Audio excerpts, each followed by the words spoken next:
Good afternoon from the City Ground. Thank you, Steve. You're with 5 Sports Extra for continuing coverage of the Premier League's opening weekend. Our focus on the East Midlands. Nottingham Forest taking on Brentford. Two clubs who've had interesting summers for various reasons. Plenty of intrigue surrounding the season ahead. And it all starts today under glorious Nottingham skies. The two sides are with us. The City Ground resplendent as ever, so many replica red shirts on display, as is often the case early on in the season when the temperature is agreeable, and it's a very comfortable mid-20s this afternoon. Alongside me, former Scotland international Rachel Coursey. Rachel, good afternoon. Hello, Chris. It's lovely to be alongside you. I know Steve has already wished you a happy birthday, that you wanted to keep quiet, so allow me also to wish you birthday wishes. Thank you. And what a place to spend it. Well, exactly. People kept saying to me, what are you doing for your birthday? I said, well, I'm actually going to Forest against Brentford with my friend Chris. So here we are. And a very interesting season ahead for both, and this will be an interesting test because pre-season has not been easy. For Brentford, they've lost manager, captain, goalkeeper, last season's top scorer, and for Forest, they've not strengthened as well and as much as they would have wanted. Yeah, it's just one of these things that tends to happen nowadays in the window when it starts to get to this point. Different clubs know that other clubs want certain players, and players start to put pressure on, and it sort of feels like it's a little bit of a mess as we've come into this week. A number of clubs suffering some of that. I think Forest in some ways are sort of anticipating that a move somewhere else potentially will help get other deals over the line. And similarly for Brentford, they probably are in a situation, especially with Vissa, unsure there. Can they bring in someone else? Do they keep him? A few question marks. So not ideal to begin the season, but nonetheless, here we are. Now, before we get going, the City Ground will pay its own tribute to Diogo Jota and his brother Andre. The news of their passing shocking the footballing world. Emotional scenes at Anfield on Friday night, and we'll observe our own minute silence, starting on the referee Peter Banks' whistle.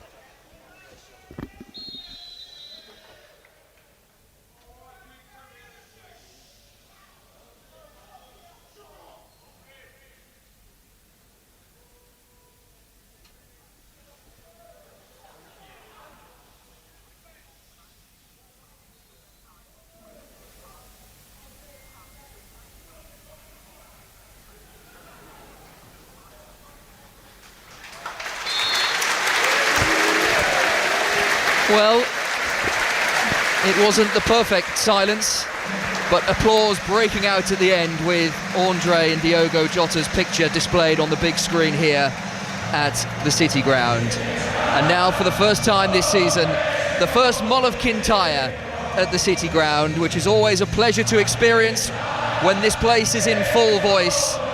A tifo appears in the Trent End, and into the Forest I go to lose my mind and find my soul. The white words on the red background.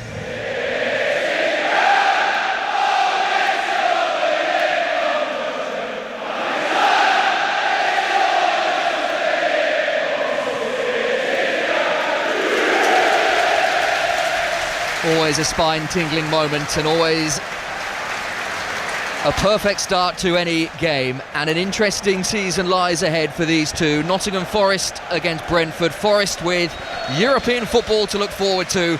Brentford begin life post Thomas Frank. We are underway on 5 Sports Extra.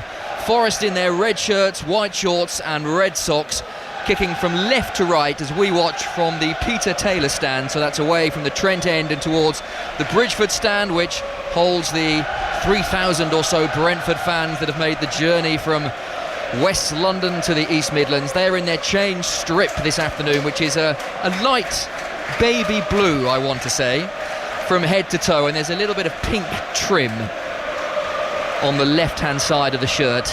And they're kicking from right to left, and it's Forest with early possession. Elliot Anderson spins away in midfield. A first opportunity for Hudson-Odoi to scamper down the left-hand side, but the ball out of play. Brentford have a throw on the right-hand side, and it gives me the first opportunity to run you through the two sides. And they're two very familiar sides with just one debutant in the Nottingham Forest team. That's Dan N'Doye, the £34 million signing from Bologna. He's effectively taking the place of Anthony Elanga, who moved to Newcastle in the summer. Matt Sells, the Forest goalkeeper, a very recognisable back four. Nico Williams, Nikola Milenkovic, Murillo and Ola Aina. Elliot Anderson and Ibrahim Sangare, with Dan Ndoye, Morgan Gibbs-White, Callum Hudson-Odoi behind 20-goal striker last season, Chris Wood. The Brentford team in a moment, we'll just see how this attack develops. Rico Henry near side, the left, his first Premier League start since September 2023. Jensen can't find him on this near side, the left, and Forest will have a throw in their right back position. Two debutants in the Brentford team, the goalkeeper Caoimhin Kelleher, joining from Liverpool in the summer, big season ahead for him as an undisputed number one now, and Anthony Malambo from Feyenoord, who's playing in the number 10 role. Kelleher, the goalkeeper, that's a poor clearance from Sells, picked up by Lewis Potter in the middle of the Brentford midfield. Forest clear downfield, and Kelleher will get his foot on the ball. Coyote, Vandenberg, Collins and Henry the back four for Brentford. Jensen and Yarmolyuk in the middle. Carvalho, Malambo, Lewis Potter and Igor Thiago, who has the unenviable task, Rachel Corsi, of trying to fill the void of not only Brian and Burmo, but also the want-away Johan Visser.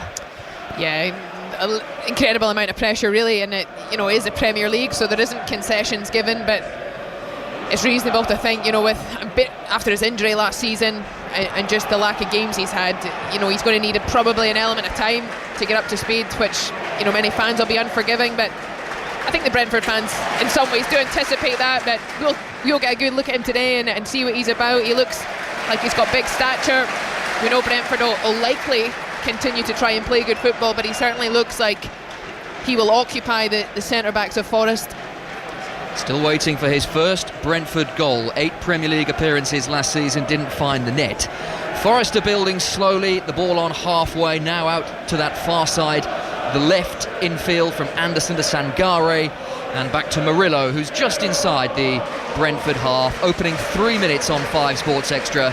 Forest 0, Brentford 0. The first long ball in the direction of Chris Wood, seen out by Collins. Brentford unable really to get hold of the ball, although Sangare and Aina run into each other. Here is Thiago, first touch not as close as it needed to be, and Anderson, as he did so often last season, in very quickly to dispossess Thiago, and Forest can start again. Yeah, it was a poor touch, wasn't it? It was a good opportunity. There was Brentford players rushing forward, just let him down though. First opportunity for Ndoye to stretch his legs, but Collins in the way. And also Rico Henry, who'd come across to cover.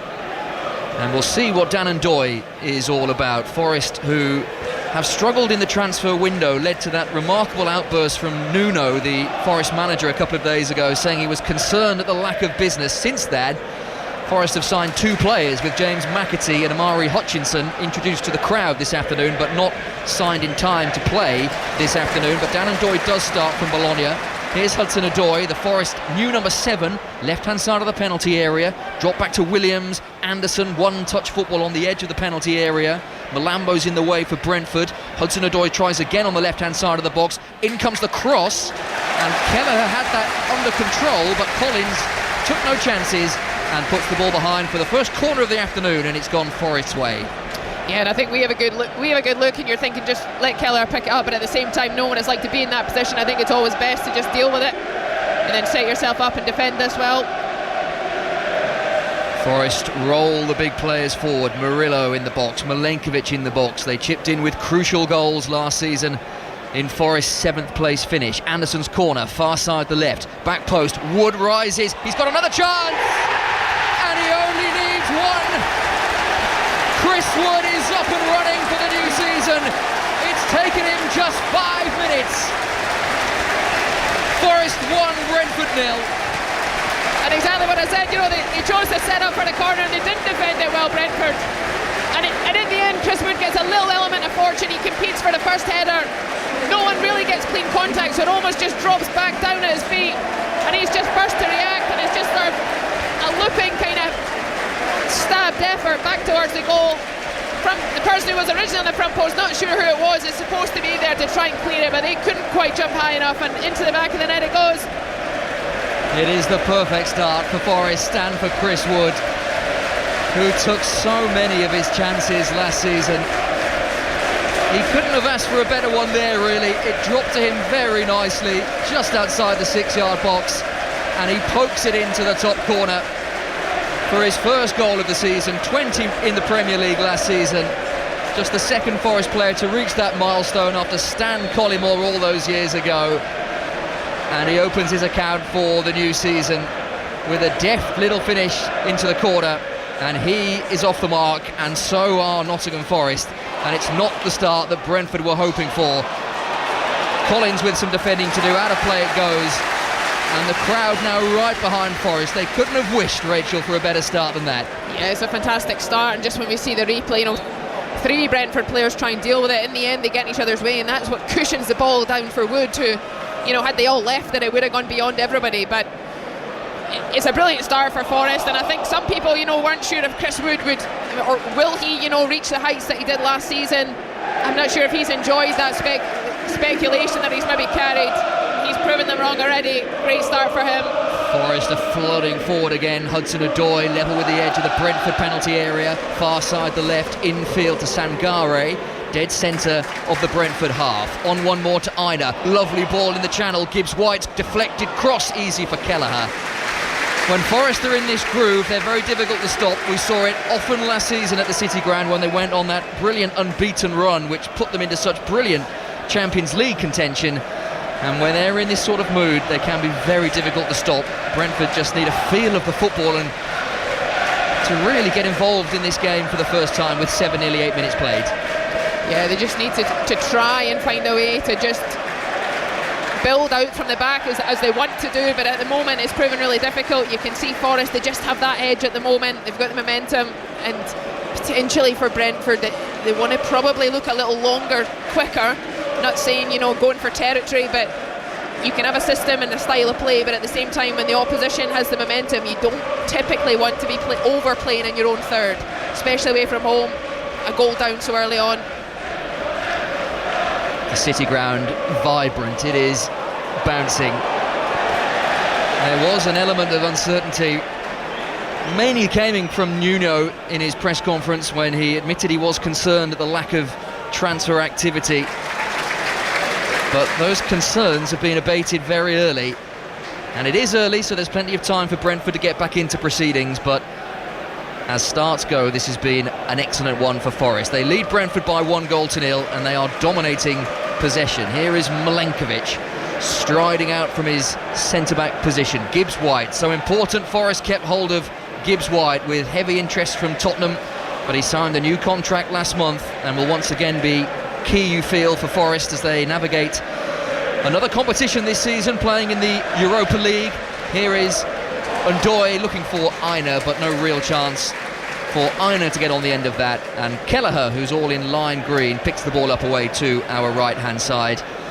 I think there was an offside flag up on Aina anyway, so had he got hold of the ball, the attack would have ended.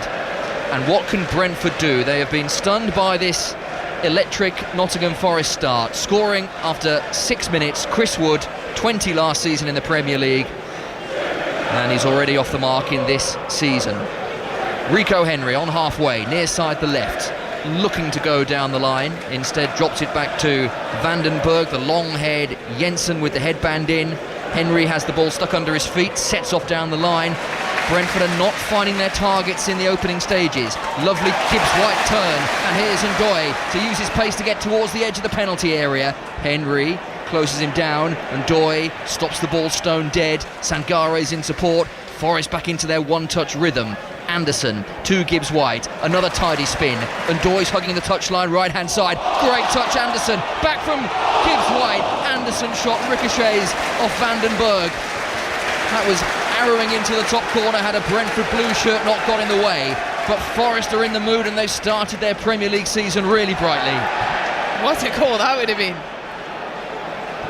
Still Forest come forward. Sangare to Aina, right hand side of the penalty area. His ball in, great ball in as well. Collins with a crucial touch. Hudson-Odoi picks this up, left hand side of the penalty area. Relentless Forest pressure in the opening 10 minutes of this game. Ball on the edge of the box, swung in towards Anderson, who volleys over the bar. The offside flag up anyway, but Forest are in the mood. They lead this game 1-0 and very nearly made it 2.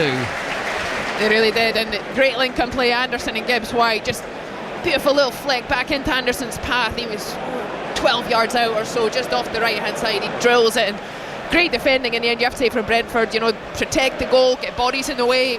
Second time around, second phase, ball comes back in, and brilliant header from Collins, because Wood looked like he was lining up to try and get his second. But Forest playing brilliant football, and I think that's it.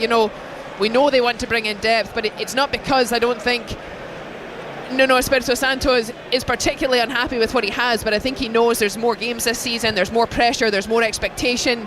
Teams will look at Forest differently, and he knows he just needs more players. But the 11 so far that have started this game, electric pace, great sort of flair and character about a lot of the players we can see in front of us. It's really enjoyable to watch.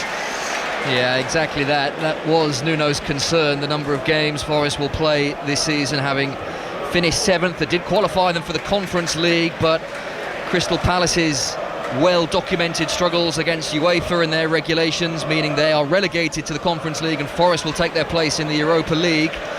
And they have started this season in terrific manner. Behind the starting 11 there is concern, but there's no doubt that the starting 11 is a match for any team, as we saw last season. Keith Andrews, Brentford's new manager, looking concerned on the edge of his own technical area. For all of Forest's concerns, you could arguably double those concerns, maybe even triple and quadruple them for Brentford, given the personnel they lost. Mark Flecken, the goalkeeper, going. Christian Norgard, the captain, leaving for Arsenal. Brian Mbeumo off to Manchester United. Johan Visser seemingly on his way to Newcastle. So difficult. The guts have been ripped out of Brentford, and they have to start again, and they are bang up against it at the City Ground. Forest are striding forward again. Hudson-Odoi back to Nico Williams, onto his left foot just outside the penalty area. There are 2, 3, now 4 Forest players in the box waiting for Hudson-Odoi's cross that took a deflection on its way in and drops out of play for another Forest corner. These are pivotal moments, you feel, for Brentford. They cannot afford to go 2 down. They certainly can, and they'll need to defend this corner better than they did that first one. But if this is Forest very, very much underprepared and nowhere near where they need to be, then Forest obviously look like they have some great intentions for this season once again, off the back of last one. Anderson, corner, far side the left, into the heart of the penalty area. Kelleher came and flapped, but the referee saw something just before the corner came in. Keane Lewis Potter's on the floor, and I think he was shoved by someone, so the referee just having a word with the offending parties. Chris Wood is there, Murillo is there as well, and we are ready for the retaking of this corner, far side the left. Anderson with his left arm aloft, goes short this time. Nico Williams has space on the angle of the box. That's a delightful ball in, floated towards the back post. Brentford scramble it away, but the clearance not yet completed. Gibbs White wins a smart header, and Jensen boots it high into the Nottingham sky, and it drops out of play for a Forest throw. Crystal Palace lead away at Chelsea in the other 2 o'clock kickoff in the Premier League this afternoon. Eberechi Eze, who may well be on the move to Spurs, has scored at Stamford Bridge. Chelsea 0, Crystal Palace 1. Eze after 13 minutes. That game available over on BBC Radio 5 Live, with Manchester United against Arsenal to come at 4:30. A big diagonal from left to right doesn't quite work out for Forest, but they've got Brentford exactly where they want them, penned in on this near side the left. Rico Henry will take this throw, and Keith Andrews on the edge of his technical area in his green tracksuit bottoms, a light green Brentford hoodie, stroking his chin. Not the start he would have envisaged to his managerial career. Murillo's on halfway, and now Williams striding through the centre circle. The focus of the attack now switches to the far side, the left, where Hudson-Odoi, number 14 last season, now the number 7, which comes with its own small pressure, you'd say. And here is the new number 14, Dan Ndoye, running at Henry. Back to Aina, swings a good-looking ball into the back post, but too heavy for Wood, and it got a rather needless touch from Coyote at the back post, who was under no pressure. Wood had given it up, but Coyote concedes yet another Forest corner. Yeah, he just tried to move his body out of the way, and as he tried to do that, it's just come off his left thigh. And again, just a little bit careless, because these are the opportunities you don't want to give teams for free. We know how dangerous Forest can be. They've got a lot of targets in there. Both centre-backs go up. Chris Wood's in it. You've only got so many taller players yourself who can go and take those and pick them up. And the Forest cavalry are forward once again. Wood makes a dart to the back post. It's towards Wood. Kelleher got there first, and it was a useful enough punch. However, danger not clear. Sangare hoists a hopeful up and under into the box. Kelleher with the punch rather than the catch. Effective enough. Hudson-Odoi, angle of the penalty area, onto his right foot, into the box it goes. Vandenberg clears, but it is wave after wave of red-shirted attacks. Aina leading the latest. Murillo just to the left of the centre circle. A dummy from Williams. Hudson-Odoi picks it up, running at Lewis Potter. Back to Nico Williams. Space to cross onto his left foot. Tricks his way into the penalty area. Back out to Hudson-Odoi. Forest feel like they're pulling Brentford from left to right. A chipped ball into the penalty area. Gibbs White hit the deck. No free kick, but Brentford just cannot escape. They are camped in their own final third, and Forest are looking to exploit the gaps at every opportunity.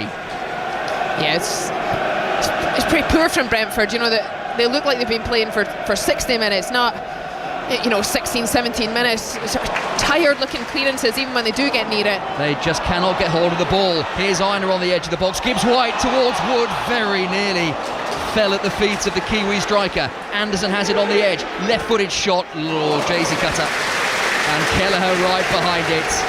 Well, you can hear what this Forest start is doing to the crowd. They are loving what they're seeing, and if Brentford don't get a grip, as Keith Andrews comes herring towards the seats in his dugout with his arms together, screaming at his assistant manager, definite cause for concern, because Brentford are not at the races. They trail 1-0, and it has been all Nottingham Forest. It really has been, and just as now, Vandenberg, who just had a hugely important touch to prevent the ball squirming through to Wood just 6 yards out. It's almost they're comfortable in possession across the back four, but any forward pass, they struggle to combine and move through the thirds. Here they are back with Kelleher, and that's been sort of the way it's gone. Brentford desperately trying to move the ball out from the back line. As Rachel said, it went from right back all the way to left back via Kelleher in goal. The Forest high press very, very evident, and Brentford at the moment are really struggling to play their football.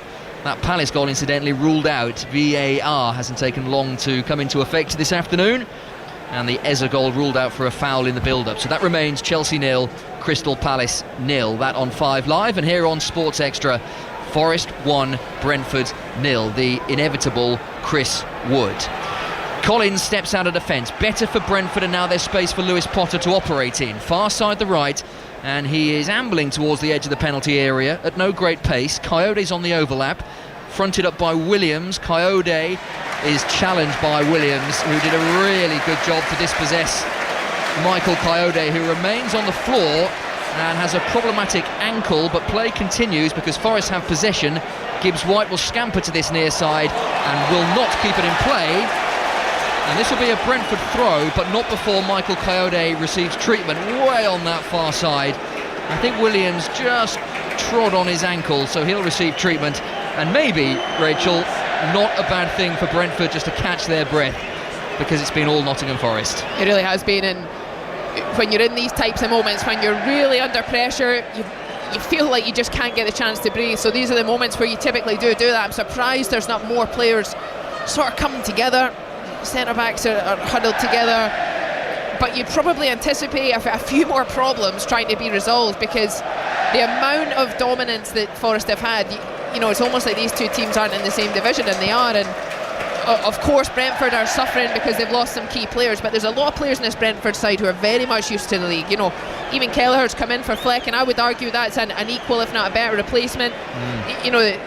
The gulf should not be what we've seen in these certainly last 10 minutes since Forest got that goal, but you sometimes just need to go through these waves. You don't need to make it crisis meetings, but they need to certainly up the game. Players like Jensen, they can dominate, control midfield, but Forest will be doing their best to avoid him getting on the ball, but Brentford needs to try and then combat that. Can you find him? Can you use the players that are comfortable taking it under pressure and can create things?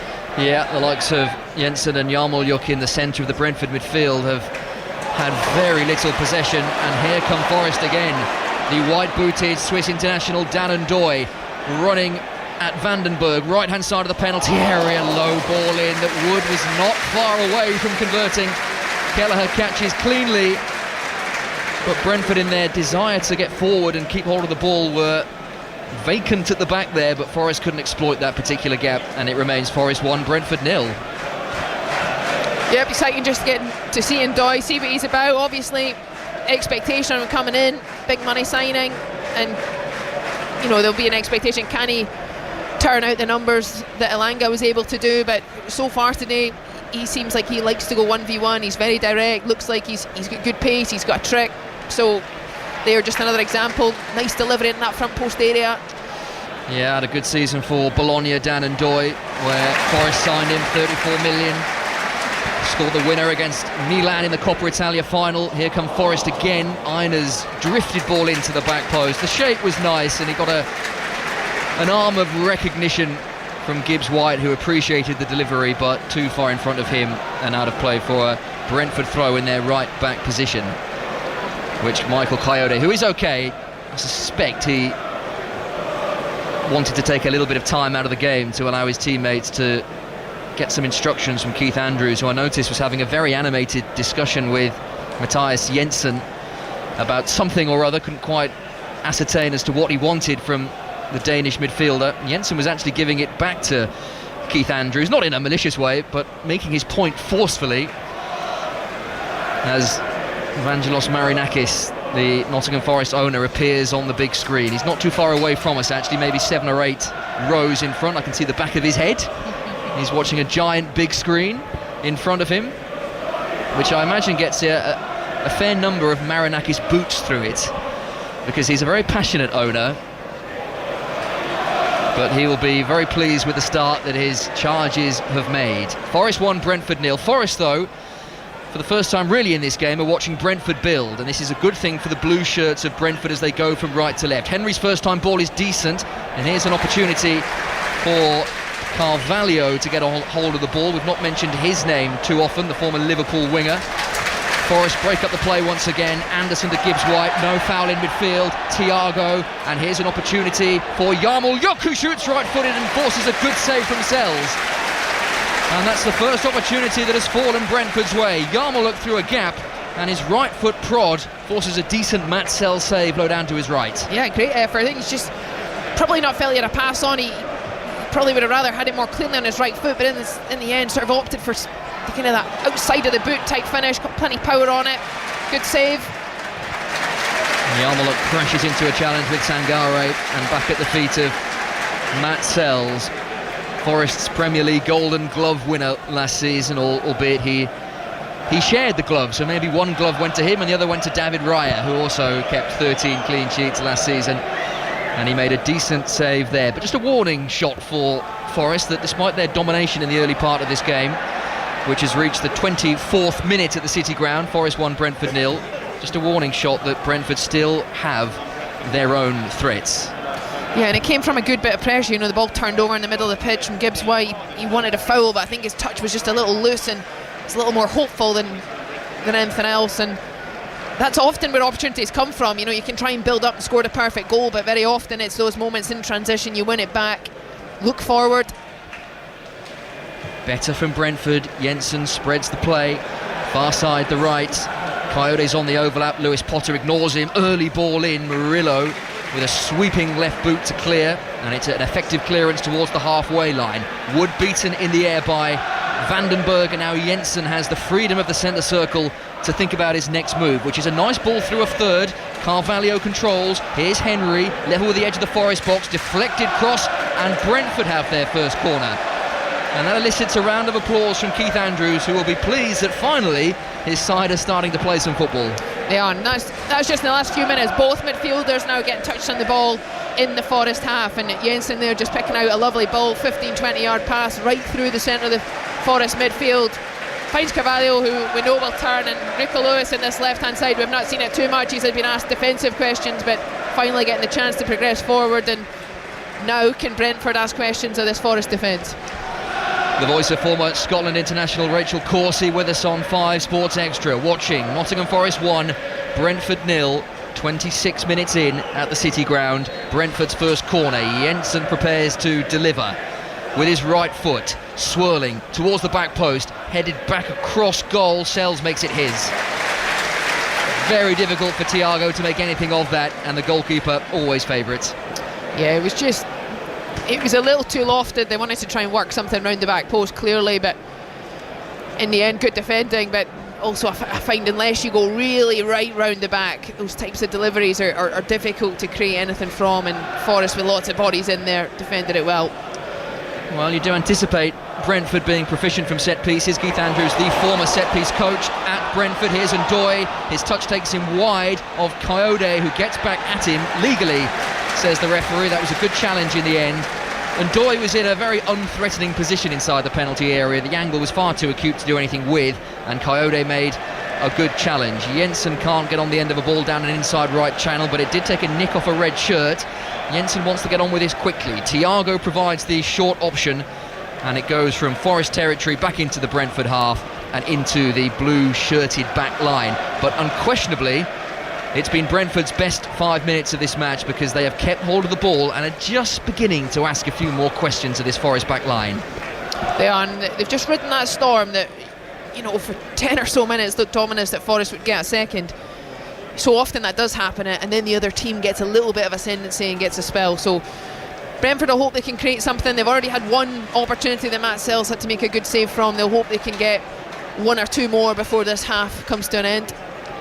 They did end the season, Brentford, away from home really strongly. They've got more wins and points in Premier League away games than any other team since the turn of the year, and they're unbeaten in their last 4 league visits to the City Ground. They won 2-0 here at the back end of last season. That was during a period that Forest were beginning to wobble at home, and ultimately cost them a place in the Champions League and what looked like the Europa League until Crystal Palace's misdemeanours came to light.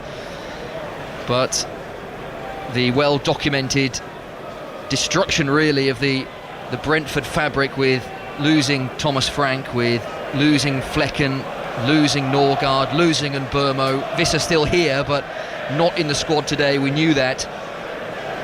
And remarkably, with Kevin Schade on the bench, not a single player on the field of play for Brentford scored more than 2 Premier League goals last season, and that is the Brentford problem laid bare. Who will be scoring the goals? Here is Gibbs White for Forest, who are just regaining control of this game. They do lead by 1-0, and as they did so often last season, they get their noses in front, and then, Rachel, make it so difficult for opposing teams to get a sniff. They've got a very settled back 5 if you include the goalkeeper, and they know how to snuff out attacks. They're on the attack here themselves. Hudson-Odoi cutting in field. Here's Gibbs White, slows it down, square pass, Anderson, Einer's on the overlap, and it goes to the Nigerian Aina now. A step over into the penalty area, left foot, right foot, deflected cross, Forest corner. Yeah, lovely little bit of skill there from Aina. Sort of chopped and changed direction 2 or 3 times, but at the same time Carvalho was more than capable to defend it, did really well, stayed disciplined. In the end concedes a corner, but I think that was a nice little bit of play from both players. The applause for Callum Hudson-Odoi, who reciprocates to those cheering him and clapping him in the bottom tier of the Bridgeford stand and the Peter Taylor stand away to our right. The fans all standing as Hudson-Odoi prepares this latest Forest corner. They lead 1-0. We're approaching half an hour played at the City Ground. Nico Williams delivers the short corner given to him by Hudson-Odoi. Brentford deal with that comfortably enough, and it goes all the way back to the yellow-shirted Matt Sells, who has plenty of time to ponder his next move, which is a short pass to Ola Aina. So Forest leading here 1-0 on 5 Sports Extra. 5 Live for Chelsea against Crystal Palace, and then cricket dominates Sports Extras 2 and 3 with the 100 in full swing. Manchester Originals Northern Superchargers in the men's competition has just got underway on Sports Extra 2, and ditto in the women's competition, Birmingham Phoenix against London Spirit on Sports Extra 3. And once we're done here at the City Ground on Sports Extra, we'll rejoin the conclusion of the Manchester Originals Northern Superchargers game at Old Trafford, with an enticing Premier League fixture to follow on 5 Live. A classic Premier League rivalry reignited at Old Trafford. Manchester United against Arsenal.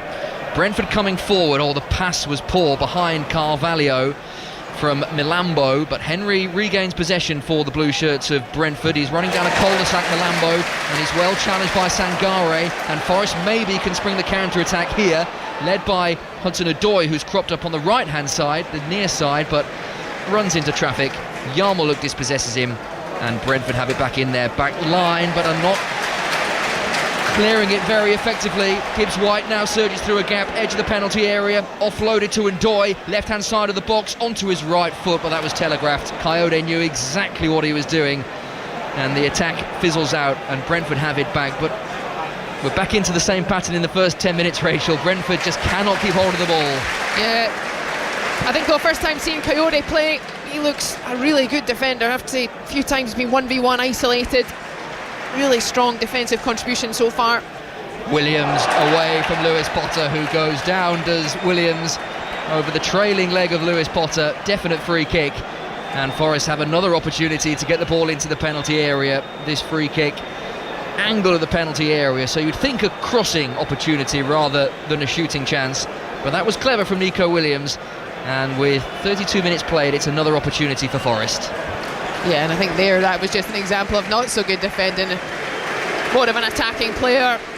Keane Potter just so stuck a leg out, and Nico Williams knew as soon as that came he was just going to fall over it, and I would certainly imagine this will be a delivery rather than a shot, although from this angle sometimes a flat sort of delivery towards that back post can cause problems. You know, it could potentially end up sneaking in on its own.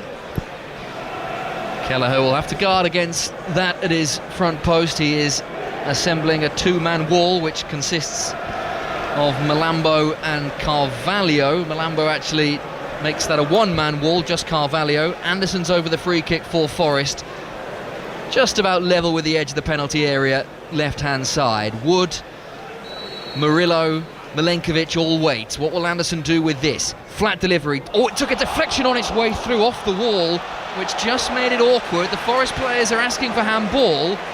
Peter Banks instead points for the corner. This will of course be checked by VAR in the background. It was put out of play for a corner, and Peter Banks has hand to his ear, and Rachel, we wait with interest to see what the replay tells us.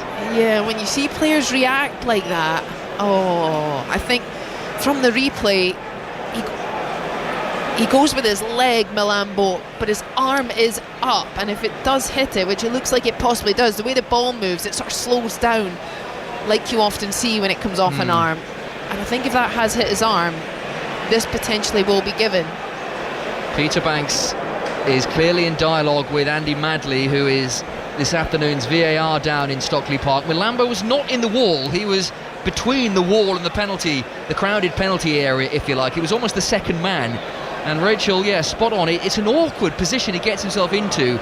He goes at it with his right leg, but he waves that right leg at it, and his right arm is out, and in fact, corner given. So Andy Madley has decided that isn't a penalty.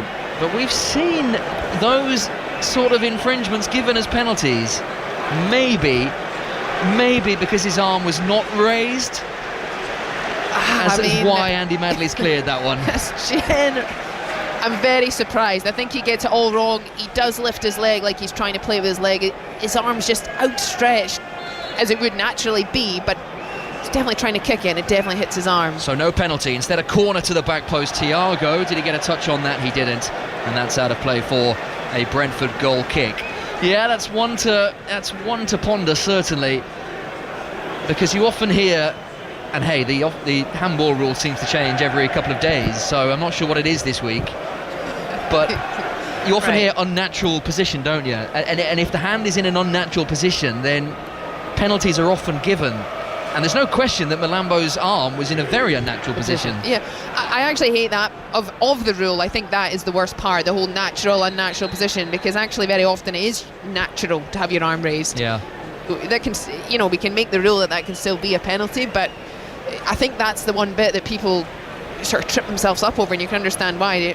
If you have an accidental handball, the arm is probably in a natural position. That's why it's an accident. So I often think that part of the rule is almost doesn't make the most sense. And also everyone's natural position is very different. We all move differently in athletic ways, and when you're moving at speed as well, your arm does come up. So that for me sometimes makes the rule really harsh. In that instance, Malambo is static.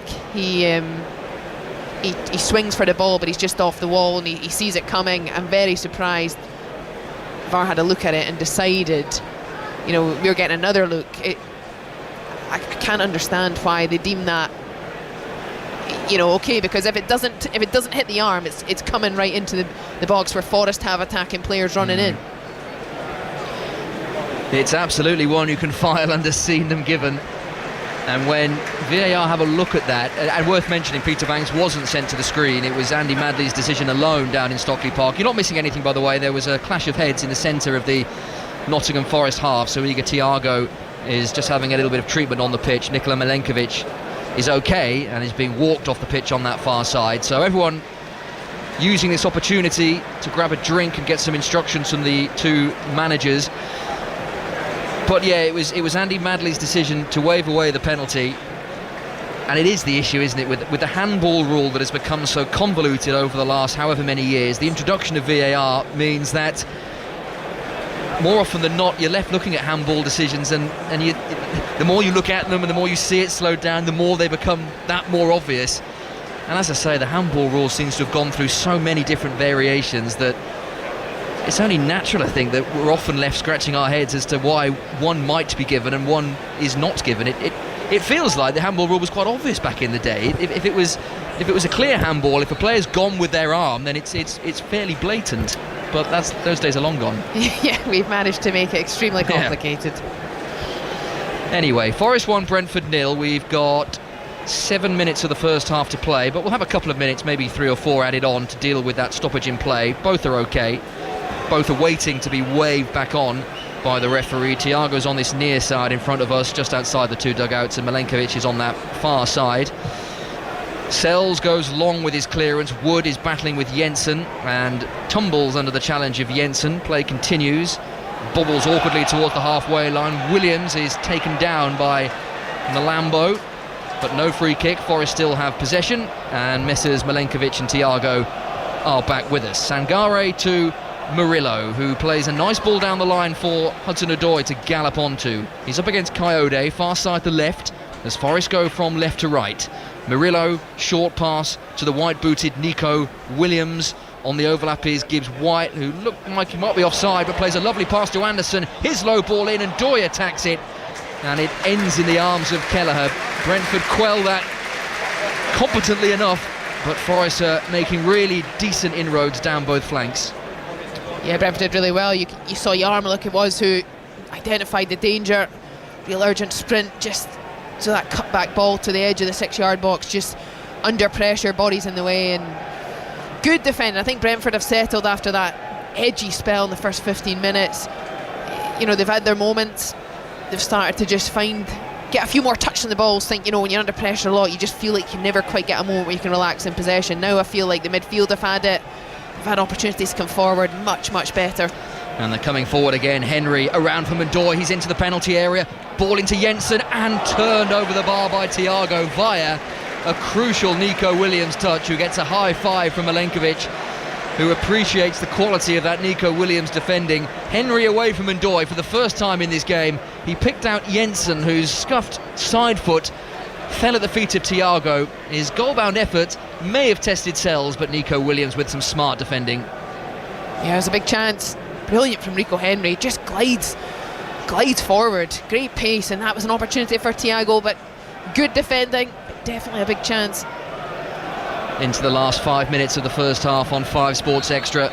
Nottingham Forest 1, Brentford 0. Brentford corner, Trent end of the ground, away to our left-hand side where the more vociferous Forest fans sit. Jensen's floaty corner, Thiago attacks it. That looks a foul, and is a foul. Gibbs White got there in front of Thiago, who clattered into him, and that's a free kick to Brentford in the heart of the Nottingham Forest penalty area. And Brentford, the chances they've had from set pieces, they've not taken advantage of them. No, they haven't. It looks like, to be fair, they've recognised how big defensively Forest are. They're trying to go round outside of the 6-yard box, either big to the back post or try and draw out a little bit. I think they know they're not going to get too much joy by just putting it into that central area where Forest pack it out. Equally, I think Thiago's probably seen his best aerial moments defensively when he's had to defend corners, but I think he will carry a great threat. He likes to go, I think a few of his touches at his feet have been a bit untidy, but I think you can see his aggression. He likes those balls sort of floated up to attack.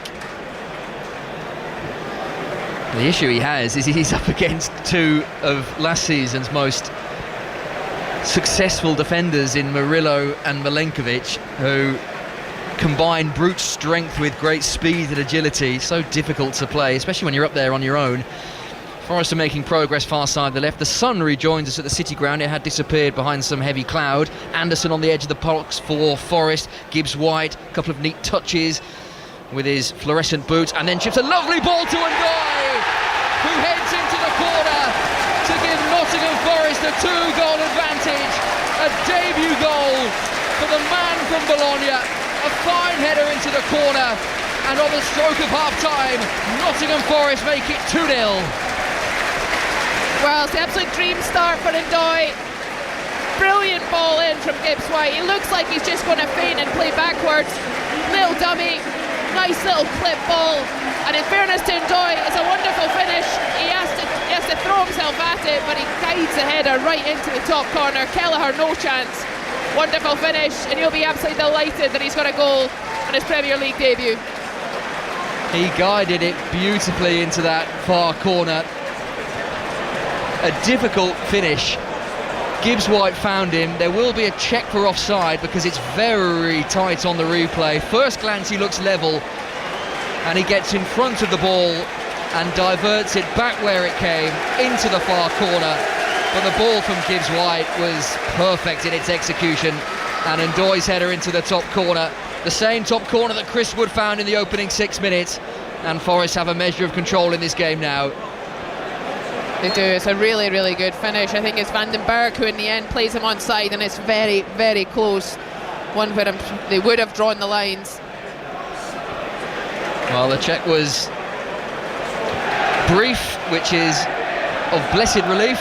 Didn't take too long to clear it. He was onside, and Forest have control, leading 2-0 with 2 minutes of the first half to remaining. Chris Wood in the early stages and Ndoye in the latter stages, and Brentford now have it all to do. A debut goal for Ndoye, 9 goals in his 41 appearances for Bologna in Serie A last season, and underway in a Forest shirt on his debut. And Brentford now, where do they go from here? They need to make sure they don't go any worse than 2 down entering the final couple of minutes of the first half. Coyote going cross-country and plays it riskily to Van den Berg, who plays it equally riskily back to Kelleher, and a rush clearance out of play. Now, do Forest go for the kill here, or do they see out the remaining couple of minutes? As far as their first half is concerned, Nuno Espirito Santo will be absolutely thrilled. He will be. They've just a different intensity about them. I'm just thinking, we obviously have the automated system for VAR now, so thank goodness we don't draw the lines. We do. Because I think that's true. We would have stopped for longer than we did. Yep, semi-automated offsides now fully in operation in the Premier League.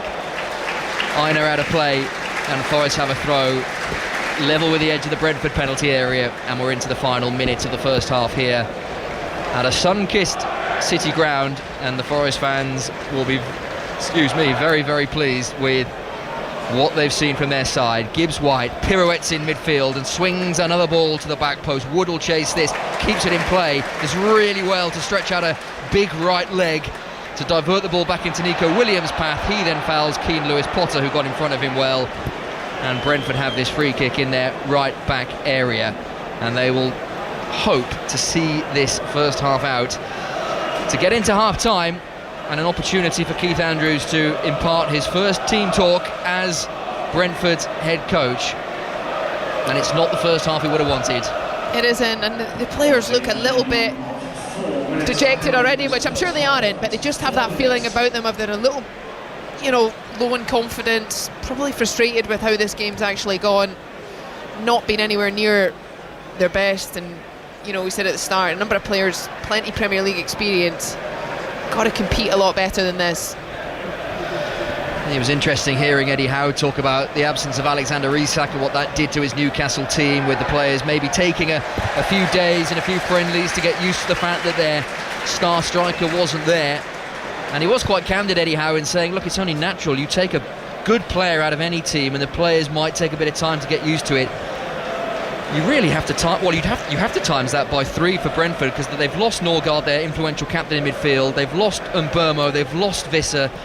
take your point, Flecken and Kelleher, maybe not too different there, but to lose three massive players, and two huge players, it must have such an impact on the rest of the team. It definitely does. You know, there is no doubt, but I think the one thing you've got to very quickly learn is that the areas that, you know, that doesn't affect your intensity in your defending. It doesn't need to have an impact on your concentration levels and the standards you have in some moments out of possession. And I think there's been spells where Brentford have shown they can compete in those areas, and there's been other moments so far in this first half where they've just not been as sharp as they've needed to be. And you shouldn't need, you know, your star striker. And yes, Norgard, of course, being the captain contributes towards that intensity and, you know, the desire and the culture amongst the group, but there's other players here who need to step up. Now, when these players leave, that's the opportunity for others to show they can do those types of things. So, you know, you can't use these things as an excuse for certainly too long or in too many occasions. Lovely pass. Wood is onside. This for 3-0 Nottingham Forest. Chris Wood rounds off a dream first half for Forest. He scores at the start of the half. He scores at the end of the half, rounds the goalkeeper, and the prolific Chris Wood has another 2 to his name, and we've not reached half-time. Nottingham Forest 3, Brentford 0. Incredible, really, and it's just the understanding of the players around you. It looks like Chris Wood has to be offside because he ends up having 8 or 9 yards free when he's in behind, and he just anticipates the ball's turned over, and as he notices it's about to be, he's just on his bike, he gets on his way, and that momentum takes him well clear of the Brentford defence, who are very static. And it's a wonderful finish. He's the calmness, he's the confidence. We see there it's Collins who's just caught square. Vandenberg can't get close as he chases back, and Wood really just rounds Kelleher and taps it in, and it's just a wonderful understanding from a team of players. This is the benefit of having an 11 who really is unchanged from last season. They've just kick-started where they left off, and it's a wonderful start to another Premier League season for Forest. Should also mention the fabulous Elliot Anderson assist. It was Vandenberg's poor pass in midfield, but it looked in an unthreatening position in the centre of midfield, but Anderson sweeps it gloriously first time with his right foot straight through the heart of the Brentford defence, and it was hit with such perfect pace that all Wood had to do was guide it past the goalkeeper, took it round him. Kelleher committed, tapped into an empty net. 2 for Wood, 3 for Forest. Dream start for them, and a nightmare for Keith Andrews. The television cameras trained on his concerned face. It has been a chastening first 45 for him. But for Forest and Nuno, who admitted he was concerned before the start of the season, well, I don't think he'll be concerned anymore, because his side have been excellent in this first half, and it's a first half they lead by 3-0. We have played the 4 minutes of added on time. We'll probably tag on another 30-40 seconds to allow for the goal and the celebrations. Brentford building rather belatedly forward on that far side of the right. Lewis Potter running at Nico Williams. A ball with the outside of his boot closed down by Williams. And out of play it goes for a Brentford throw. Nuno Espirito Santo asking Craig Pawson, the fourth official, why the half-time whistle hasn't gone. It goes now. And the City ground rise and applaud a wonderful first half for the home side. Nottingham Forest lead Brentford by 3-0. It couldn't really have gone much better. It couldn't really have started much better. Chris Wood's goal inside 6 minutes, prodding in from a corner to make it 1-0. Dannon Doy scoring on his debut to make it 2. Gibbs White with a fine ball to find him, and then Anderson's beautiful assist. Wood around the goalkeeper to tap in his second, and Forest third. Brentford have been comprehensively outplayed, and they have big problems at half-time. But Rachel Corsie, if Forest had concerns before the game, they have been obliterated in a wonderful first half for them. They have been, and Nuno will feel it's weakened his argument if he wants to go into the boardroom and ask for more. But you know, I think that relates to the depth, as we touched on. But an incredible start really from Forest. First 15 minutes was electric, and it could have been 3 inside that period. You know, they really at it. Elliot Anderson, real tempo in his play. Gibbs White showing his flair, lots of tricks and flicks, and Doyle looks impressive. He'll have enjoyed that first 45 minutes in the Premier League. And And Chris Wood is sort of that sole senior player. When you look at the ages of everyone, he sticks out, which he won't appreciate me saying, but he's the person again who just shows he has that quality. If you give him opportunities, he will score, and I think he's had 2 chances and he's 2 goals, and what a wonderful start for him individually and collectively for Forest now. And what can you say about Brentford? For all the talk of the players that they are missing, their defence is still pretty much similar, if not the same personnel as last season, and the defending for the first goal, the corner was poor, the giveaway from Vandenberg for the third goal not great, marking not as tight as it needed to be for the Ndoye goal. There's big issues for Keith Andrews to sort. I think the biggest thing that stands out is it's been a very naive performance. You know, you're coming away, you know you're a little bit fragile in terms of players you've lost, trying to fill that gap. You're away from home, you're at a venue where last season was extremely difficult for everybody to come here, even the absolute best teams, and for me they've been far too open, they've been far too honest, a style of play which I hate criticising that, because you want to give a new manager time, and you also want to respect the fact that if they want to play football a certain way, they have to learn how to do that, and you've got to take every opportunity to do that. However, the goals they've conceded and the manner of how open they've been is a reflection, I think, of they've just been a little bit naive to the quality that Forest have and the intensity of that press that Forest will come at you with, and they've really caused their own problems, especially in the goals they've turned over. And it is a long way back for Brentford in Keith Andrews' first game as head coach. He has a big half-time team talk to come. It'll be a much rosier chat given by Nuno to his side. Half-time at the City Ground. Nottingham Forest 3, Brentford 0. Rejoin us for the second half on 5 Sports Extra, but for now we'll hand you back to 5 Live and Steve Crossman. Quality in that final third. Now, whether that's because it's down to their fault in terms of the quality of pass, or whether in case of Palace have got bodies and numbers back, but there's been moments where they've looked really well, comfortable on the ball. If they just that final bit of quality, or a stroke of luck, I think there was one where a cross come in and it fell to Chalobah. If that falls to João Pedro, he puts it in the back of the net, no doubt. But I think Glasner, in terms of the way that they've conducted and gone about their business, in terms of bypassing sometimes Chelsea's pressure, going into Mateta, holding the ball up, going the ball out wide, they've looked a dangerous threat, especially on turnovers, and especially when they've got control of the ball and the game spreads out. Thank you very much, guys. So Chelsea 0, Palace 0, Nottingham Forest 3, Brentford 0. 5 Sports Extra, remember, for second half commentary from the City Ground here on 5 Live. All eyes on Stamford Bridge. I'm now inside Old Trafford. Manchester United versus Arsenal on the way in full at 4:30. Quick reminder of other scores. So it finished in the Championship. Ipswich won, Southampton won.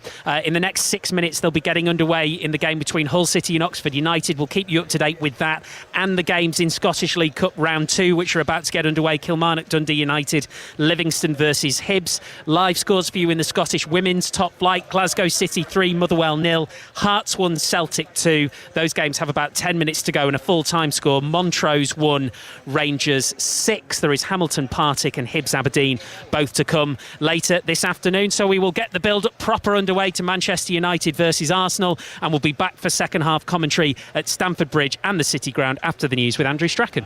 The voice of the UK. This is BBC Radio 5 Live. Thanks, Steve. So Keir Starmer and senior European leaders will join Ukraine's President Zelensky in Washington tomorrow, where he'll meet Donald Trump.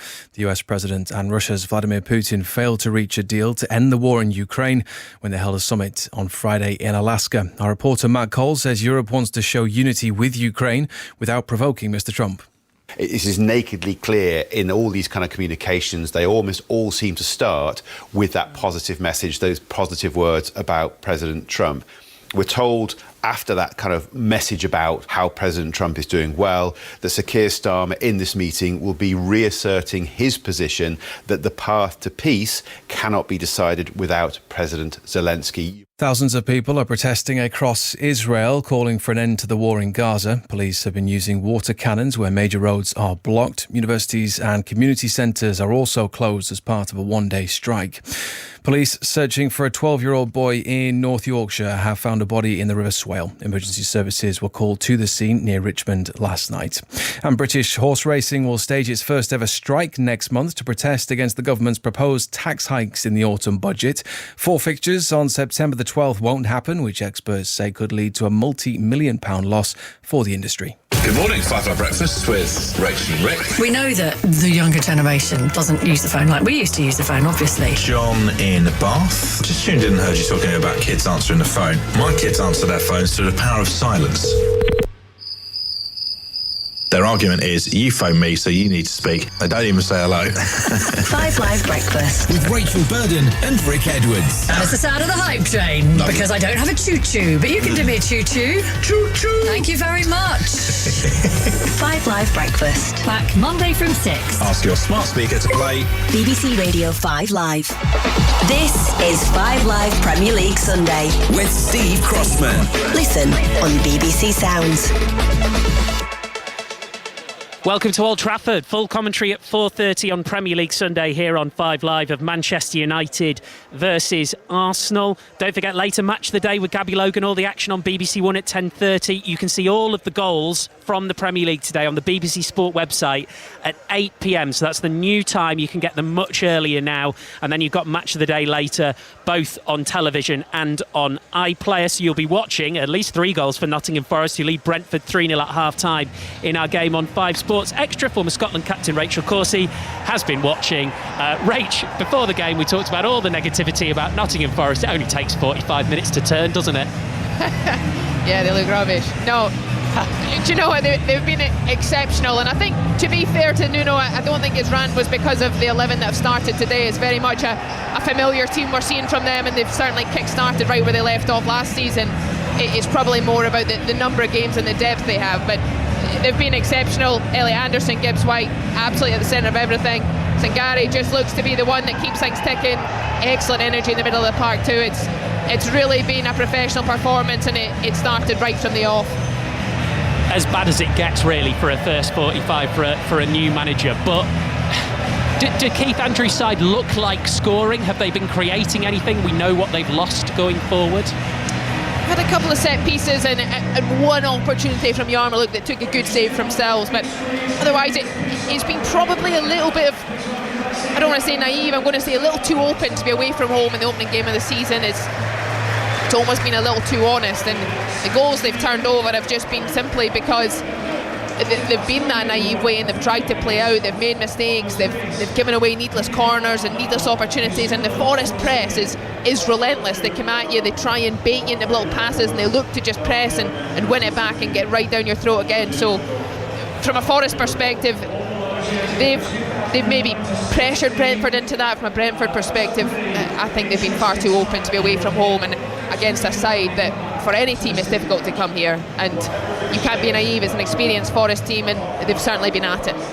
Great stuff, Rach. Thank you very much. That's Rachel Coursey. You'll hear her during second half commentary on 5 Sports Extra. Already today in the Championship, Ipswich and Southampton shared the points in a battle of 2 relegated sides. Finished 1-1 at Portman Road. So Ipswich still waiting for their first win of the new season. Here's manager Kieran McKenna. I think we certainly could have won the game on the balance of play. I thought we maybe just deserved to win the game, but on the other hand, we can do more to find that winning goal. And I think as we hopefully improve in all areas over the next few weeks, then hopefully we'll be in a position to go and get that winning goal. So there was positives in the game, areas to improve. Quite, some of that was where I would expect the group to be at the moment, and we know we need to get better, but I think that was a step in the right direction. Relatively happy with a couple of points from 2 tough games to start the season? Not really. I don't think there's ever say you're happy with draws at this club. I don't think we've ever went in the game looking for draws, no matter what league we've been in. So but honestly it's not about points at this stage. Of course you have to pick them up, and we want to get our first 3 points very soon, hopefully in the next game, but we know where we're at with the group, and we know that it's always was going to be a challenging month. Different situations and things have made it a really, really challenging month, so we just have to keep growing with the group and try and improve and deliver better and better performances that will ultimately lead to the wins that we want. Kieran McKenna. In the 100, Manchester Originals men are underway against Northern Superchargers at the other Old Trafford. Nick Ashragani. Yeah, and it's the Originals who won the toss and decided to have a bat first. They're off to a solid start. They have lost a couple of wickets. Phil Salt and Ben McKinney both back in the hutch, but Joss Butler is still there. He's smashed a couple of sixes early on in his innings. He's unbeaten on 28, and the Originals are currently 58 for 2 off 41 balls. Thank you very much, Nikesh. Elsewhere, Birmingham Phoenix in action against London Spirit. Women, Henry Moran's at Edgbaston. Big game this for the Phoenix women, who have lost 3 of their 4 matches so far. We're getting to the sort of stage where another defeat can make things a little awkward in terms of qualification aspirations. They've been good with the ball, though, so far. The score just 52 on the board from the first 42 deliveries, though there are 4 runs down the ground from Charlie Knott. 2 wickets have fallen. Georgia Redmayne without scoring. Cordelia Griffith 9. The score 56 off 43 for the Spirit. Thank you very much, Henry. So coverage on Sports Extra 3. The men's match from 6 o'clock will be on Sports Extra.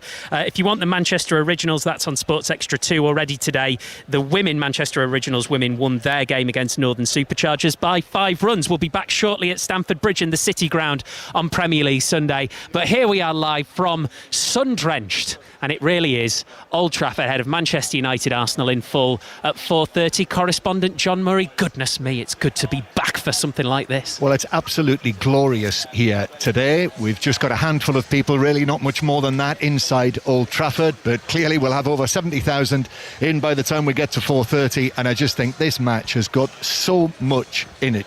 I mean, on this opening Premier League weekend, you could actually probably have spent all your time talking only about this match. Well, Clinton Morrison is with us. Hello, Clinton. Good afternoon. Good afternoon, Crossy. Sorry, good afternoon. That's all right. Get it out of the way now, I think. Yeah, I will. Save my voice. We've got to talk strikers with you, and we'll do it again closer to kick-off in more detail. But you've got Mbermo, you've got Cunha, you've got Sesko on one side, you've got Gyökeres, maybe Madueke on the other. Who are you most looking forward to seeing today? That's a good question, that. To be fair, Gyökeres... He'll say the centre-forwards. Definitely, Gyökeres and Sesko. But I do like the Cunha and Mbermo signings. I think they're so key for Man United.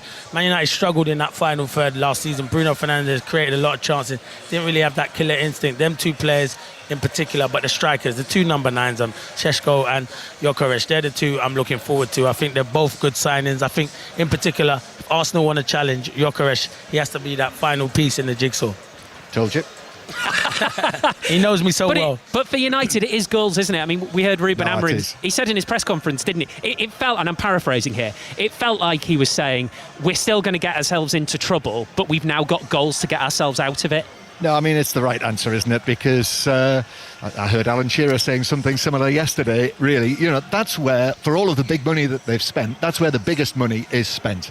And that's because the discussion that we've had month in, month out about Arsenal, and the fact when you look for Manchester United, just 44 goals scored in the Premier League last season for Manchester United. So that's why not only a centre-forward for them, but a whole new front line.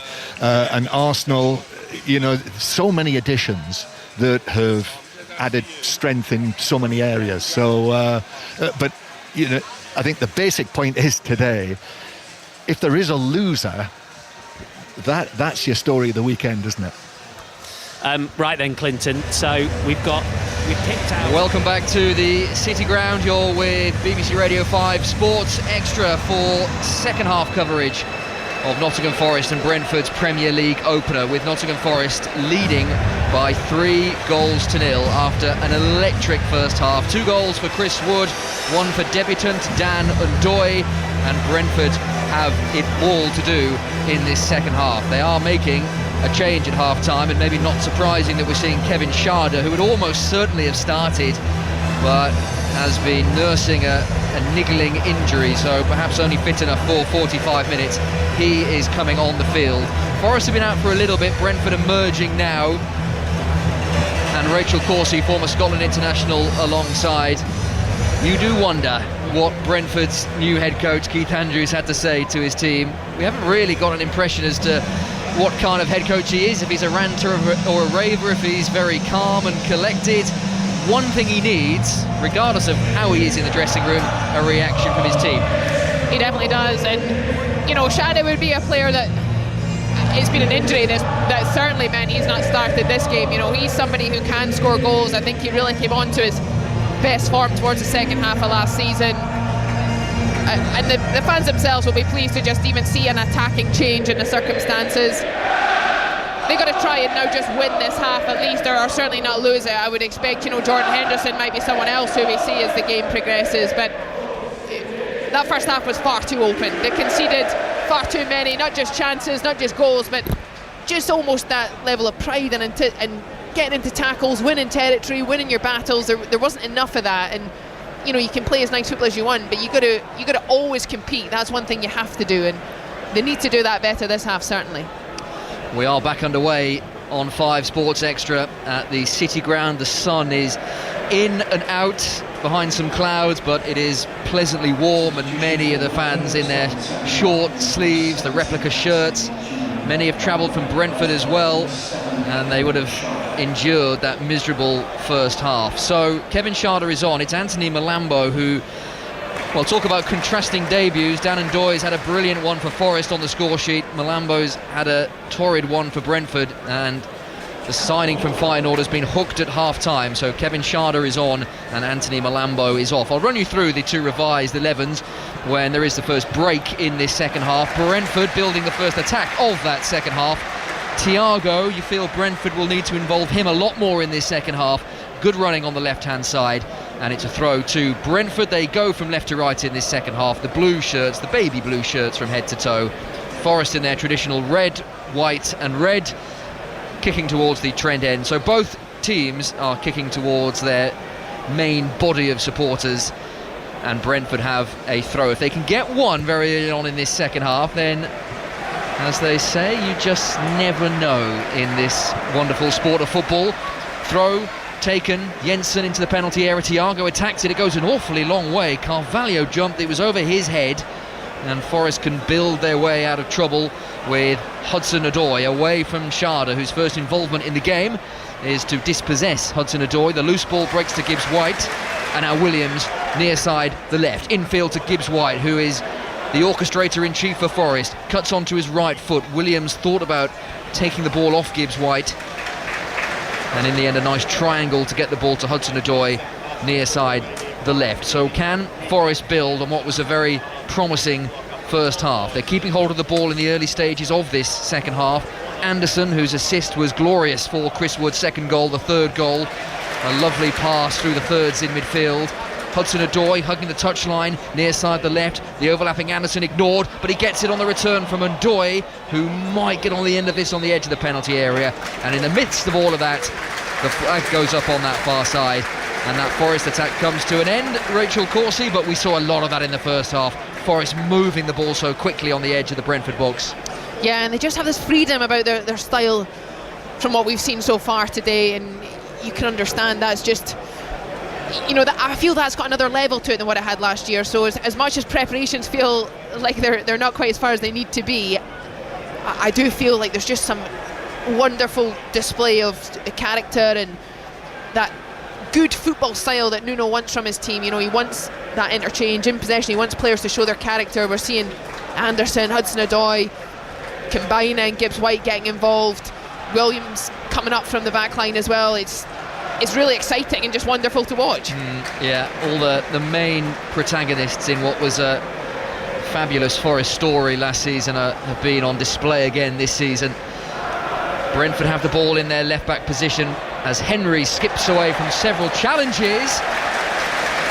For a moment I thought the referee given a penalty, but he's pointing for a goal kick. It won't be the first time I think that this season. The way he pointed with such force, I thought he'd give it a penalty. Instead it's a goal kick. Which definitely would have been the wrong decision. Yes, it would have been. But yeah, a little unlucky. I think Rico Henry possibly has been the one player that has just shown the level of intent you would expect to see in the opening game of the Premier League season. Just a little unlucky there, tries to sort of wriggle in between pressure. In the end, just unfortunately cannons off his back leg in the tackle and does go out for a goal kick. But he probably has been the one that's shown that impetus, willing to get at players and compete. Had such injury problems during his Brentford career. When he came through the ranks, he was at Walsall, where Brentford signed him from. He glimpsed then the talent that Rico Henry had compared to the likes of Ashley Cole coming forward. But his Brentford career, even though he's been at Brentford for an awfully long time, has been checkered with little injuries. I say little injuries that have kept him out for an awfully long time. His last Premier League start coming way back in September 2023. And if he gets back up to full fitness, then he's a definite asset for Brentford, and they'll need him in this game. Here's Carvalho, right-hand side of the box for Brentford. Dinked into the front post, header at the back post for Schade.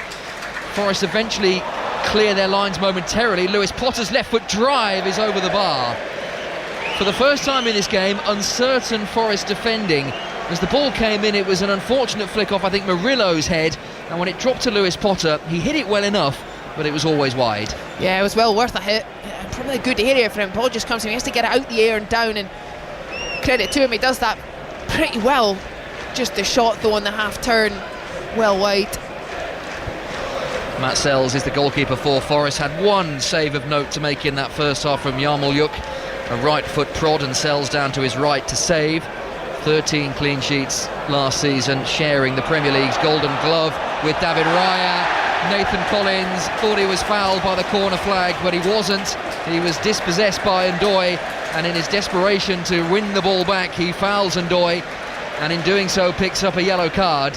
Collins was adamant he was fouled. Peter Banks said no, and the end result of all of that is a Forest free kick and a Collins yellow card. He gets himself in all sorts of mess, and he could just go back to the goalkeeper, but he chooses to keep the ball in play and spin the other way. But naturally, being right-footed, he then kind of feels he's under a little bit of pressure, so thinks on the contact he'll go down and doesn't fool anybody, and then he's really in bother and has to foul himself. Nathan Collins, who played every single minute in the Premier League last season, the only outfield player to do that for Brentford, but he has picked up a very early yellow card in this second half. 6 minutes, nearly 7 minutes played at the City Ground. 5 Sports Extra, Forest 3, Brentford 0. A chance to make it 4 from his free kick, delivered towards the back post. It was in between Wood and Ndoye, and fairly comfortable for Carvalho to spring away, and that could be a yellow card for Nico Williams, who came hurtling across to deny the little prod forward by Sharda, and that's a definite foul and also a very obvious yellow card. So 2 yellow cards in quick succession, one for Nathan Collins in Brentford blue and one for Nico Williams in Forest red. Very, very cynical, and Sharda there just showing that he obviously is up to speed to get minutes. Just a little change of pace. It's Nico Williams, who's not short of pace himself. The rest of that Forest lineup: Williams, Milenkovic, Murillo and Aina the back 4, Anderson, Sangare, Ndoye, Gibbs-White, Hudson-Odoi and Wood, as Kelleher angles this Brentford free kick towards the edge of the Forest penalty area. Ndoye's head to it, and that's out of play for a Brentford throw left wing position. Kelleher is the goalkeeper making his Brentford debut. Had little chance with any of the goals. They were all, certainly the first 2, right in the top corner, and the Wood one-on-one took it round the goalkeeper and tapped into an empty net. Coyote, Vandenberg, Collins and Henry the back 4, Jensen, Yarmolyuk, now Carvalho, Lewis Potter and Sharda behind Thiago. Brentford's long throw and Ndoye's header at the front post. Lewis Potter back in towards the penalty area and over the crossbar. Sells was backpedaling, and the ferocity in which Sells was backpedaling, as well as several Forest defenders, made it look like that might drop under the crossbar, but in the end it was comfortably over. Yeah, just a moment of panic from Sells. He tries to come for the initial one, which I just think is nowhere really near him. It's just reaching the 6-yard box from the throw. I think he probably should have just let his defenders deal with it, which they did, incidentally, and then he'd have to scramble back, but in the end over the bar. Brentford scrambling back themselves as Gibbs-White ominously moves forward. Nico Williams from left back joins the attack, level with the edge of the Brentford box. Smooth pass back in field to Sangare, urged to shoot, and he does shoot. Couple of yards over the top, connected with it really cleanly and crisply, but it was always a couple of yards over, and it remains Forest 3, Brentford 0. Yeah, we haven't mentioned Sangare too much, but he's had a really good performance so far. He's just been the one that's held a slightly deeper position, been in charge of hunting the ball back down and just feeding the players in front of him. Does that job so well. Probably a very good display if anyone out there wants to play that holding midfield position, the discipline it takes and then the understanding to just set the players in front of you free with quality. Well, he's another one that has suffered big injury problems at Nottingham Forest. He did have a good end to last season, started the final 4 Premier League games for Nuno's side, but the midfielder, the 27-year-old, signed from Ajax. He signed for a lot of money. There was lots of anticipation around his arrival, but couldn't really force his way into the side, then suffered injuries, a hamstring injury, but he's trusted by Nuno, and it's a position that Forest, for all of the concerns elsewhere, are actually well stocked in, with Ryan Yates on the bench as well. Ibrahima Sangare's there. James McAtee's just been signed. He can operate in that midfield position as well. Obviously you've got Gibbs-White and Elliot Anderson who are very much in possession of the starting shirt. But as you mentioned, I think in your 5 Live chat, Rachel, with Steve, he is the one that you often need to allow the more attacking players to operate. You're not going to get much praise in that position, but it's such a fundamental position. It is. Often you only realise you need it when they're not playing. And you know, it takes very little glory. It's a very selfless role. But so often he's the one, he wins it back. Balls like this floated forward. He's in charge of the second balls. Sharda for Brentford, promising. Henry into the penalty area, left foot across goal, just in front of Carvalho. Well seen by Murillo, and the ball just not dropping when the loose balls are there to be won on the edge of the Forest penalty area. More often than not, it's a red shirt coming away with it. Gibbs White looking left, right, behind him, assessing his options. Here's Hudson-Odoi with the collar turned up, Cantona-esque, and then he runs into Coyote and wins a free kick off Michael Coyote, which I thought was a little bit fortuitous. Peter Banks has often let those go, but he has given Forest a free kick, and this is in another threatening position. Angle of the penalty area, left-hand side. Yeah, just a little bit of misfortune, you'd say. He's defended 1v1 very, very well so far, Coyote. I think Hudson-Odoi just gets the ball away from him there, though, stands on his foot and then disrupts him with his arm.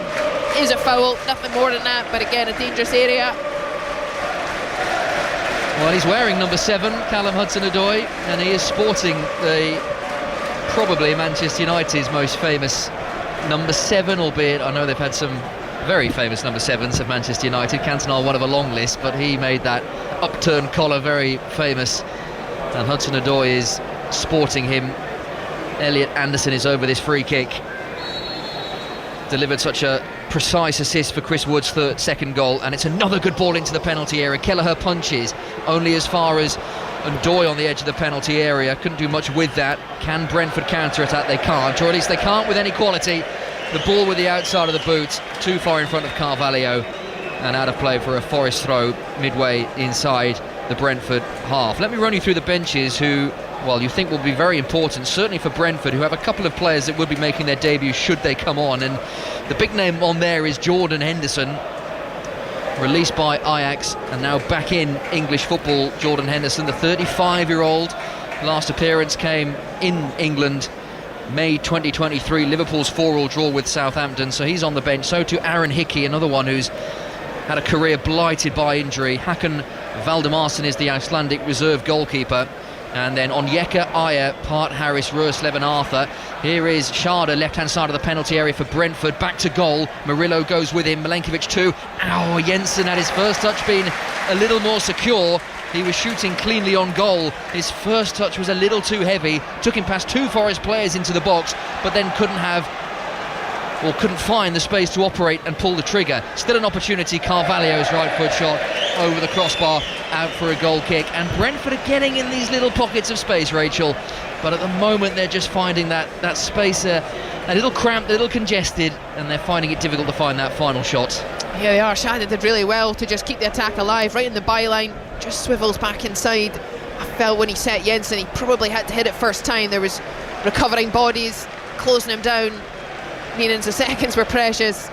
Jensen's touch allowed them to in the end defend it, but you got to say it's a half chance more than anything, and Brentford probably just huffing and puffing a little bit. It's not been bad the second half, but a little bit similar to the first half really, where it's almost a half and half. You're not quite sure if they're trying to play out what they're sort of doing. It's been difficult to kind of get much momentum or flow to their play. Forest look kind of happy to just be very resolute, trust the back line, and know that anytime Brentford do have it, they carry that threat. As soon as they win the ball back, they want to transition quickly. Sells with a goal kick downfield for Forest. The ball a little loose in the centre of midfield. Jensen away from Wood. Aina gets his body in front of Sharda and picks his way past Sharda with some close control on that far side, the right. Somehow the ball remains in play. It's so congested over there. Sangare releases the pressure with a crisply hit pass to this near side, the left. Gibbs White always checking who's around him and what's around him. Gets the ball again. Hudson-Odoi's to his left, Anderson's to his right. It goes to Hudson-Odoi via Anderson. Hudson-Odoi running at Coyote. His low ball in is comfortably headed away by Lewis Potter. Thiago heads it back into no man's land. He's struggled to have an impact in this game for Brentford, and they need their big number 9. That's a foul on Anderson, but Hudson-Odoi has possession for Forest, so the referee quite happy for the side. 3-0 to the good to continue, and such is their control of the game and the scoreboard. They're not coming forward with any great intensity. Hudson-Odoi has space, shoots right-footed. Kelleher in the way, right down the goalkeeper's throat. Similar to Sangare's effort a few moments ago. Hit well, but not hit with the required direction. No, but again, just down this left-hand side is so enjoyable to watch. Just the interplay, the movement. So often we see it's Elliot Anderson that goes beyond into the channel, which allows that opportunity for Hudson-Odoi to just cut inside on his right foot and look to just create that space to shoot. Something that I feel Coyote now should have a grip on. You know, you want to really keep him outside, show him down the line, you know, keep them away from your goal, make them have to do something special. Rico Henry looking to do exactly that for Brentford. He has made plenty of progress on that far side, the left, as Brentford go from left to right. He has been probably Brentford's most attacking outlet. And he's done well more often than not to get to the edge of the penalty area, but more often than not that's where the move breaks down. The focus of the attack goes from left to right. Lewis Potter to the back post. That's overhit over everyone. Henry will not keep that in play on that far side and drops out for a Forest throw that Dan Ndoye will take. Plenty of subs are warming up low down to our left-hand side. The Forest bench, Angus Gunn is the new goalkeeper from Norwich. And then Murato Tayo Iwonyi, good to see him back. You might remember he ended the season in horrendous circumstances when he had an awkward collision with the post, ruptured his intestine, placed in an induced coma. He missed the back end of the season, but he's fit to be on the bench today. And then a couple of the new signings, Igor Jesus and Jair Cunha, both signed from Botafogo. Jota Silva, Ryan Yates, Willy Bolly and the young Zach Abbott. Anderson drills a good-looking pass to this near side, the left, and Williams can charge into Brentford territory again. Hudson-Odoi, ball glued to his feet, taking on Coyote, away from Coyote, ball into the box, and Gibbs White's ingenious effort is only just over the bar. He did so well to get that anywhere near goal. He was falling down. It's a mini bicycle kick, and it's so nearly resulted in a wonderful Forest 4. That could have almost been a contender for goal of the season in the first weekend. I've just said, show Hudson-Odoi down the outside. Well, this is a glimpse of what he can do. He just takes one touch out his feet, has the pace to just then create enough of a gap to just deliver it first time. It's probably only about 4 foot in the air, and really good acrobatic skill from Gibbs White. He just works his feet. Really great effort, just cinches over the bar. He did so well to manufacture any kind of shot. He's in the heart of the action again, is Gibbs White, winning the ball back and finding Nico Williams. Responsibility pass to Elliot Anderson, now Hudson-Odoi. That triangle has been in full effect in this second half. Hudson-Odoi backwards of square. Sangare will shoot again, will he? No. Lifted into the penalty area. That looks like a foul, but referee quite... No, the flag is up actually on that far side. Well, Sangare thought about shooting again. It actually popped up for him very nicely to crash one in on the half volley. He elected to loop it into the box, and in the end there was no free kick, or at least there was no foul, because the flag up on that far side, and Brentford have this free kick. Still, Forest 3, Brentford 0, and you sense there's another goal in this, Rachel. Brentford have looked a little bit better going forward, but Forest continue to look very threatening on the counter-attack, and it was that part of the game that they were so good at last season. Very good, and they almost lull you into thinking that you've got possession. You know, Brentford will feel like they have been better, they've had slightly more of the ball, but Forest are just so diligent defensively. They don't look phased at all. Even the little opportunities Brentford have had to carry the ball forward, they just back themselves to defend, you know, 1v1, and then centrally the two centre-backs are just such a force together. They're passing so smoothly through the third, both on the floor and aerially. Hudson-Odoi running at Coyote again. Back it goes to Gibbs White. Loads of space to shoot, and it's over the bar. And a player of Morgan Gibbs White quality, he'll want that one back, because he had plenty of time and space to take a touch, to set himself. No one in blue went to charge him down.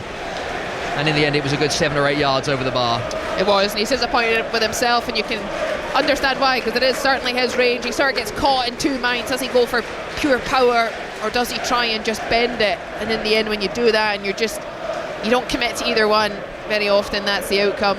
Sails into the crowd. A couple of changes being readied by Brentford. We will be seeing Jordan Henderson coming on, and also Frank Onyeka, who spent a large part of last season on loan at Augsburg in the Bundesliga. Here's Williams for the red shirts of Forest in the weak sunshine as it is, just about penetrating some cloud. We can just about make out the shadows of the players. Forest methodically moving through the thirds again. Hudson-Odoi to Anderson, back to Hudson-Odoi. Wonderful give and go. Hudson-Odoi into the box, onto his right foot, lays it off to Gibbs-White. The space to shoot is just not there. And Odoi on the edge of the box, right-hand side now, digs a great ball out that Vandenberg did really well to clear with an outstretched right boot. Wood was lurking and ready to pounce on a hat-trick, of course, Chris Wood. And here go Brentford with Thiago, who has got absolutely nothing out of Nikola Milenkovic. Gibbs-White now surging through a final third again. Aina was the recipient of the ball, but just a little overhit and into the hands of Kelleher. We are seeing, Rachel, everything that made Forest so good last season. How good up front with the clinical finishing, but also how solid they are at the back. And in Milenkovic and Murillo, two of them outstanding defensive performers last season, they've started this season just as well. They absolutely have, and they deserve a lot of credit and praise. You know, the clean sheets was something that was absolutely enormous for them, building that momentum and the run that they went on. And it looks like they've set the same bar, if not a higher one, so far this season. They've dealt with Thiago with ease. They've dealt with everything at the box with ease. You know, they have that partnership. What I think's amazing is they also take part in play. When they win the ball over, they're very much intent on creating opportunities. They look like they're two sort of big, strong defenders. You just expect them to sort of clear the ball, but they've got more to their game than that. They've got that little bit of touch, the caress at the right moments to try and then start attacks. And again, you know, standout performances. I think all 11 of the Forest players, so at this point, have been a standout. Matt Sells maybe not, but that's because he's not had so much to do. Well, and the one thing he's had to do is he's done very capably. So here we go. The two changes for Brentford. Will see Jordan Henderson come on for Matthias Jensen, so that's a like for like in the centre of midfield. So it's a welcome back to the Premier League for Jordan Henderson, the 35-year-old who last appeared in England May 2023. He's been to Saudi Arabia, he's been to the Eredivisie, and now he's back in England. And Frank Onyeka is also on the field, with Matthias Jensen coming off.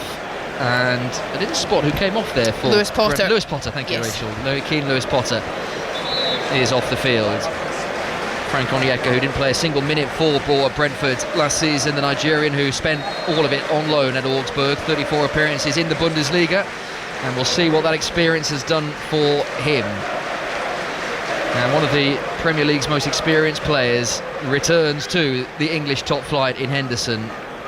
Not in ideal circumstances, I think it's fair to say, but we'll see what impact he can have on their Brentford team that are desperate for something, even if they can get a goal to find a way back into this game, just to make Forest think about something, because they've been relatively comfortable throughout. Milenkovic with a scooped ball high into the Nottingham sky, drops at the feet of Collins, and here is Henderson. His first touch of the ball is to find Coyote, who'll go all the way back to Caoimhin Kelleher. We've played nearly 70 minutes now, so just 20 minutes remain. The City ground as atmospheric as ever, and that's no surprise given the state of the game, with Forest leading by 3-0. Over on 5 Live it remains Chelsea 0, Crystal Palace 0. Brentford coming forward, and when they have come forward it's been bits and pieces really. Yarmolyuk's little dart into the penalty area, that's easily seen by Milenkovic and drops out of play for a Forest goal kick. And maybe just Murillo sensing that the atmosphere has dropped a little bit, waves his arms and the crowd respond in kind, and they will hope, Forest, that they can see this game out now with minimal fuss. Yeah, you'd think so. I just feel, you know, it's too much to ask for Brentford. We've questioned where goals would come from, so to get 3 would be quite the task. That said, I feel Jordan Henderson's come on, he's started to make some intentional passes. He actually just a moment ago wanted, I think, to play one sort of bent round and in behind the Forest backline. He gave an extended stare to Thiago, who's up front, which maybe is a little harsh. Hitting the 70th minute mark, he's probably not got too much running in behind left him, you'd think, in this opening day. No, he has been starved of any real service. The pressure on his shoulders to deal with the absence of Mbermo and Visser, but he's not had a squeak, he's not had a hint of an opportunity. Henderson runs into trouble, and that trouble is Gibbs White, who's now level with the edge of the box, poked through towards Anderson. It's very loose inside the Brentford penalty area. Then Kelleher bizarrely elects to wait before he drops on the ball. There are two Forest players inside the Brentford box, Gibbs White and Anderson. Anderson to his feet. Brentford are not waiting around for answers. Carvalho has it. He's away from Nico Williams, but he's not in a great position. That's a good ball though. Thiago just over his head. Aina is there to put the ball out of play for a throw, and before that throw can be taken, Morgan Gibbs White will maybe receive some treatment. I think he'll be okay, but he's got a long way back from penalty area to penalty area to help Forest defend this throw.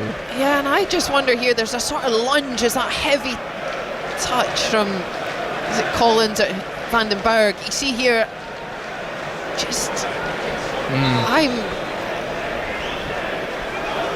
well, it looks like from the referee's antic they're not going to look at it, but Vandenberg has the interception, and then the ball sort of ricochets, and it does look like he catches Gibbs White just in sort of the follow through of the loose ball, but they're probably deeming that coming together, and the ball wasn't quite under Gibbs White control. Yeah, if it was looked at, it wasn't looked at for very long. Brentford long throw, Coyote's over it near side the right. They trail 3-0, 18 minutes to play. Coyote into the heart of the penalty area. Up go the heads, and Vandenberg in particular won the header, but there was absolutely no pace on the throw. Had to generate his own power, couldn't do so. Comfortable save for Sells, and it remains Forest 3, Brentford 0. Yeah, tricky those. The ball's travelled a long way. Does well to get the initial flick.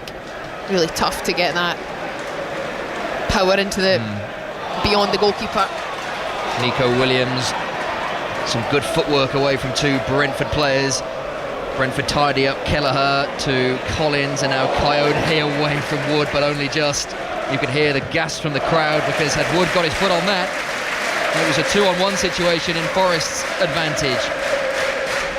Crowd right behind this team, no surprise given the scoreline. Despite Nuno's concerns, they've got a very exciting season to look forward to with Europa League football.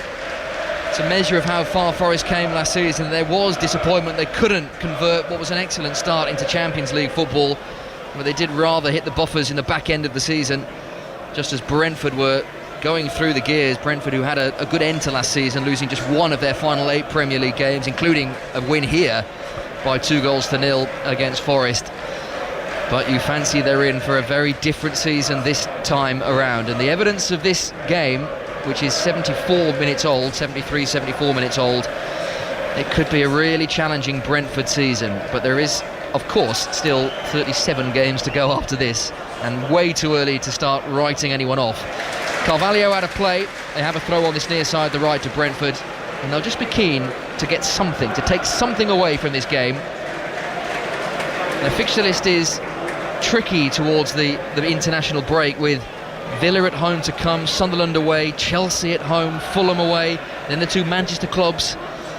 It's not the easiest start to the season for Keith Andrews, and you do wonder if he doesn't pick up too many points when his position starts becoming a little tenuous. Here comes the long throw into the penalty area.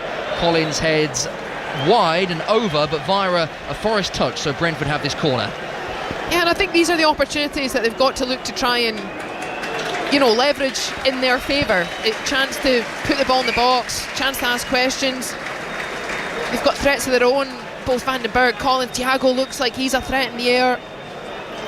I do feel like Brentford won't necessarily, they won't be judged entirely on their performance today. Away to Forest, a difficult game to start with, and they're in a place where, there's going to be 1 or 2 at least changes in their squad before the window closes. So you just got to improve quickly and learn from these lessons. Carvalho's corner is not one of his better ones, but he will get another go.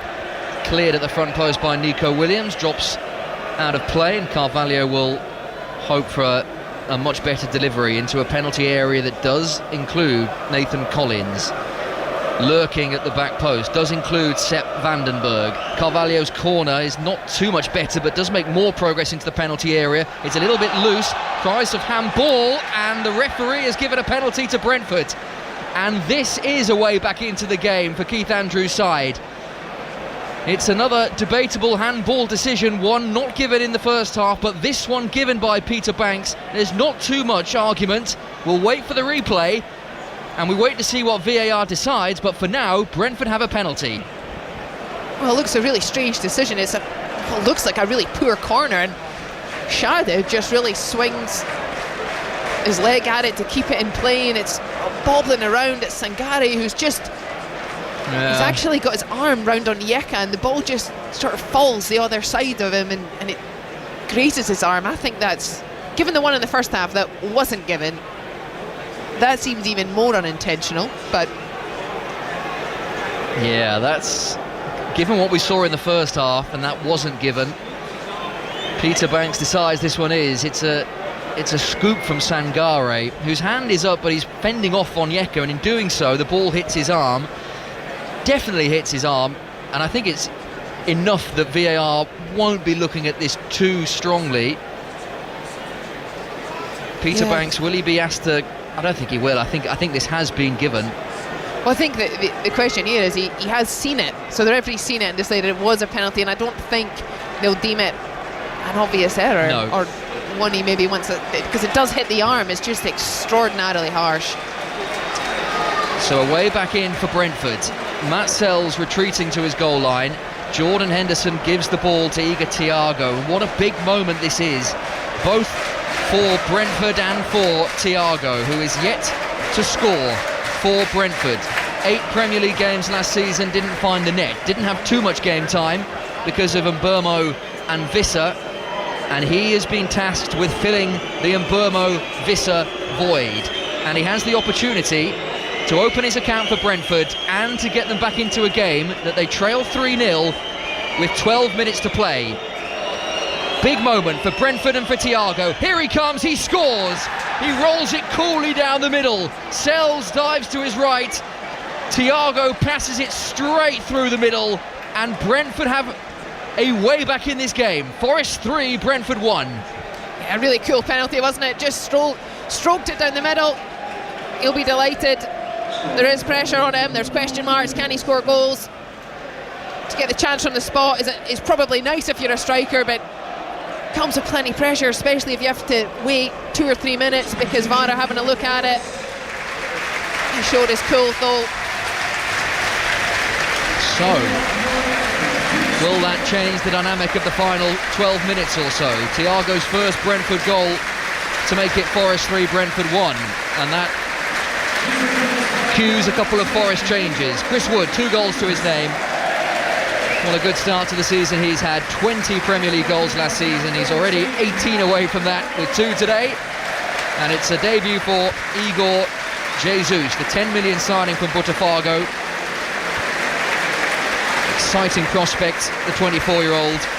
And Jota Silva is also coming on, and Dan Ndoye's debut is over. And it's been a successful start in a Forest shirt for him, scoring Forest's second goal, a fine header into the top corner from Morgan Gibbs-White's cross. 2 excellent performances, you'd have to say. And appreciated by the Forest fans, who applauded both players off and applauded the 2 new players on. Will that give Brentford a new lease of life? They have their first Premier League goal under Keith Andrews, but they've got defending to do here. Gibbs-White to Hudson-Odoi, running at Coyote, level with the edge of the Brentford box. Gibbs-White will not get on the end of that, and this will be thumped downfield to Igor Thiago. He'll be relieved, I'm sure, to score that first goal. There's always extra pressure, isn't there? When you've not scored for Brentford, you know you're the main man this season, you get a penalty. Yes, you'll think it's a great chance to score your first goal, but as you say, it's laced with pressure. Now then, Brentford making good progress with Rico Henry far side the left, dinked into the penalty area, missed by everyone. Carvalho won't keep it in play, and Forest have a throw in their left back position. But Brentford will, I'm sure, start peppering the Forest penalty area with a few more crosses just to see if there's a chink in the armour there. Yeah, it'll certainly just give them a little more confidence. I think They've otherwise been probably outdone in every area, but just a chance to get on the score sheet does change things. And I think if you're Forest, naturally you have those moments, a little bit of insecurity. You go, right, we need to be sure, we can't give them anything else. Rui Pedro Silva, one of Nuno's assistants at Forest, was shown a yellow card in the midst of the Brentford penalty, so he obviously said something out of turn in the direction of probably Craig Pawson, the fourth official, so he's been yellow carded. Forest 3, Brentford 1, 5 Sports Extra. We're into the final 10 minutes, still Chelsea 0, Crystal Palace 0, over on 5 Live. In the Championship, good game at the MKM Stadium, Hull 2, Oxford United 2, with a couple of minutes to play until half-time. Earlier, Ipswich 1, Southampton 1 in that early battle of the two relegated sides from the Premier League.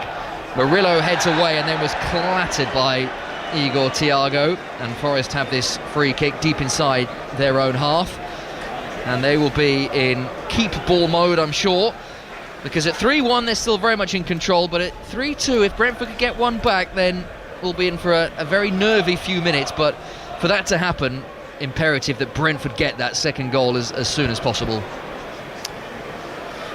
Yeah, it is. There's certainly plenty of time for 2 goals. I think it's just, where do they come from? And I think Shada has been the one that's probably created the most since he came on, or shown the most excitement. I think Henderson has that calmness between the two of them. Potentially that's their best option to try and look to create anything. Ryan Yates is about to come on for Forest to further reinforce that centre midfield. Aina, who was right in the heart of midfield and now subsequently is out of position as Sharda looks to exploit the gap left by the left back. Sangare is covering him, but Sharda's into the penalty area. Milenkovic with some excellent defending, and then thought he was fouled by Sharda. Referee disagreed and awards Brentford a corner, and another opportunity for Brentford to score a second. Yeah, a little surprised that wasn't given, because it does look like, just as Milenkovic looks to deal with it, is just caught from behind.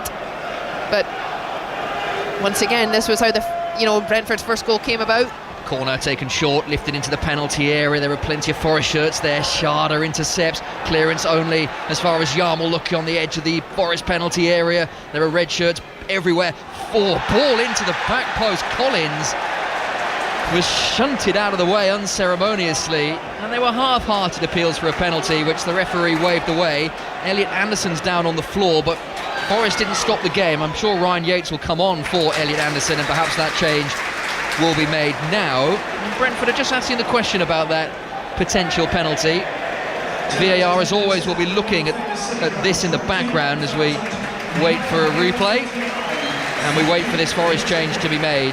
And it is Ryan Yates coming on for Morgan Gibbs-White rather than Elliot Anderson. So I suspect Elliot Anderson was looking to kill a little bit of time. Instead, it's Gibbs-White who has shown his importance to this Forest team again. There was a real possibility that he'd be leaving the City ground with heavy interest by Spurs. He signed a new contract here at the City ground, and he showed exactly how valuable he is with that assist for Dan Ndoye, and just generally, Rachel, his all-round game. Yeah, he's had a great game today, and almost every fan up on their feet that's able to be, and he warrants that. He's had some wonderful touches. That's great energy and intensity in how he plays, and the quality he has when he's at that intensity is quite remarkable at times. Been really heavily involved. Wonderful assist for the Ndoye goal, as you say. Other moments where he's just shown his quality in abundance. And Mr. Nottingham Forest, Ryan Yates, on in his place, the only current member of the Forest squad who played in the Championship, and that wasn't that long ago. Forest have had a wonderful few years. They've just lost their way in midfield. Brentford coming forward with Onyeka. Now there's space for Sharda. Ball a little bit heavy for Carvalho. Murillo steps out of his centre-back home, and Williams can boot downfield towards comparative safety of the halfway line. Anderson away from Yarmuljuk, and now the play it goes for a Forest throw.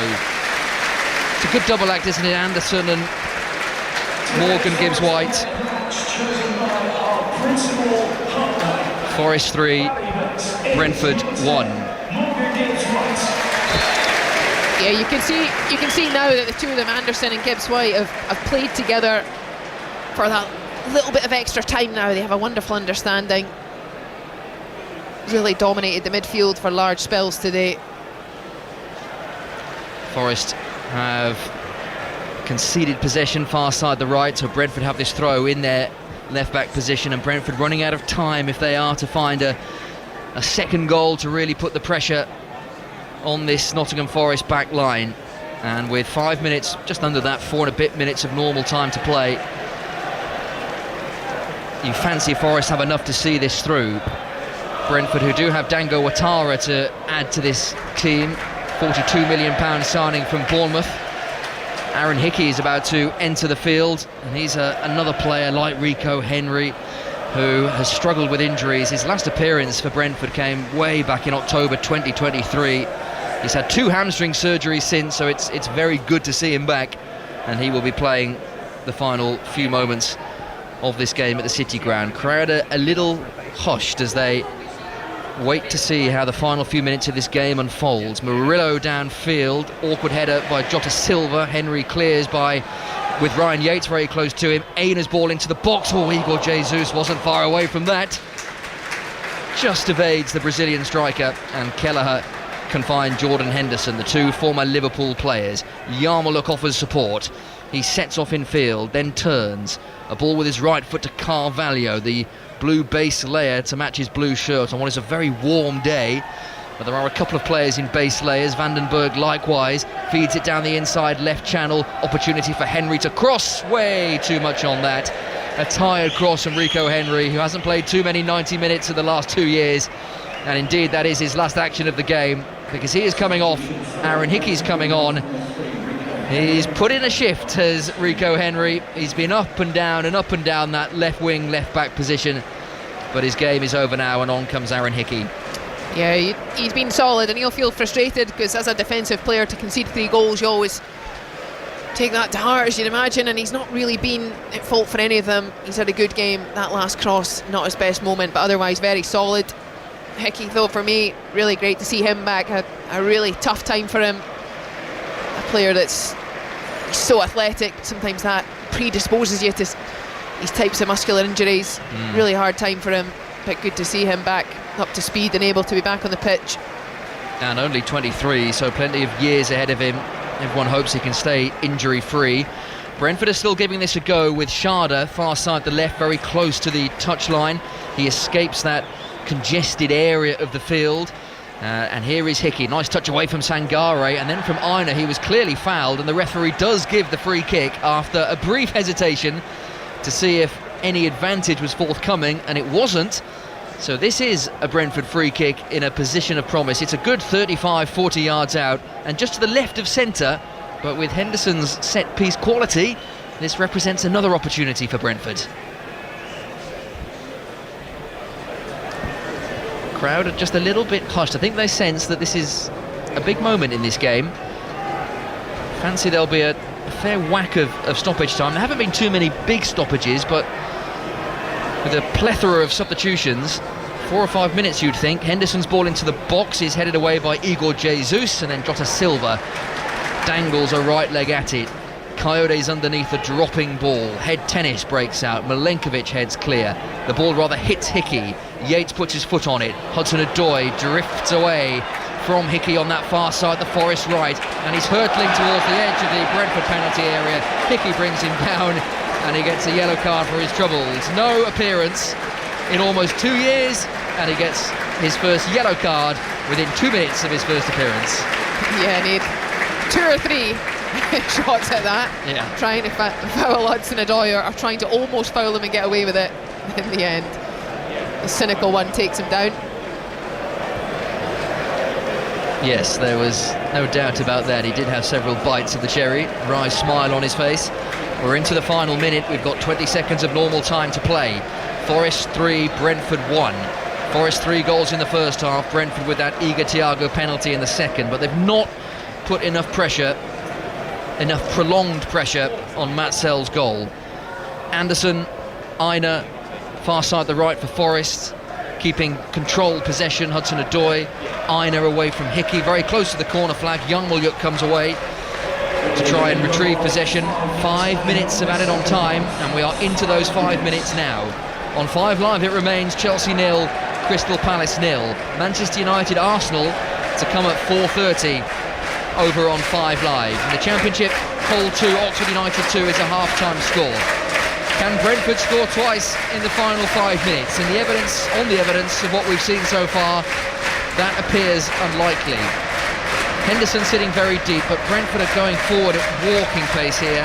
Collins is fouled by Igor Jesus, and that'll be a free kick just inside the Brentford half, and Collins very unhappy with Igor Jesus, who was just being a bit of a pest really, shoving Collins and then standing in front of the ball.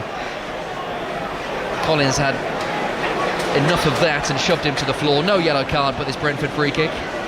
No, it didn't warrant a yellow, but he's just trying to be difficult, waste a few extra seconds, which it probably has done.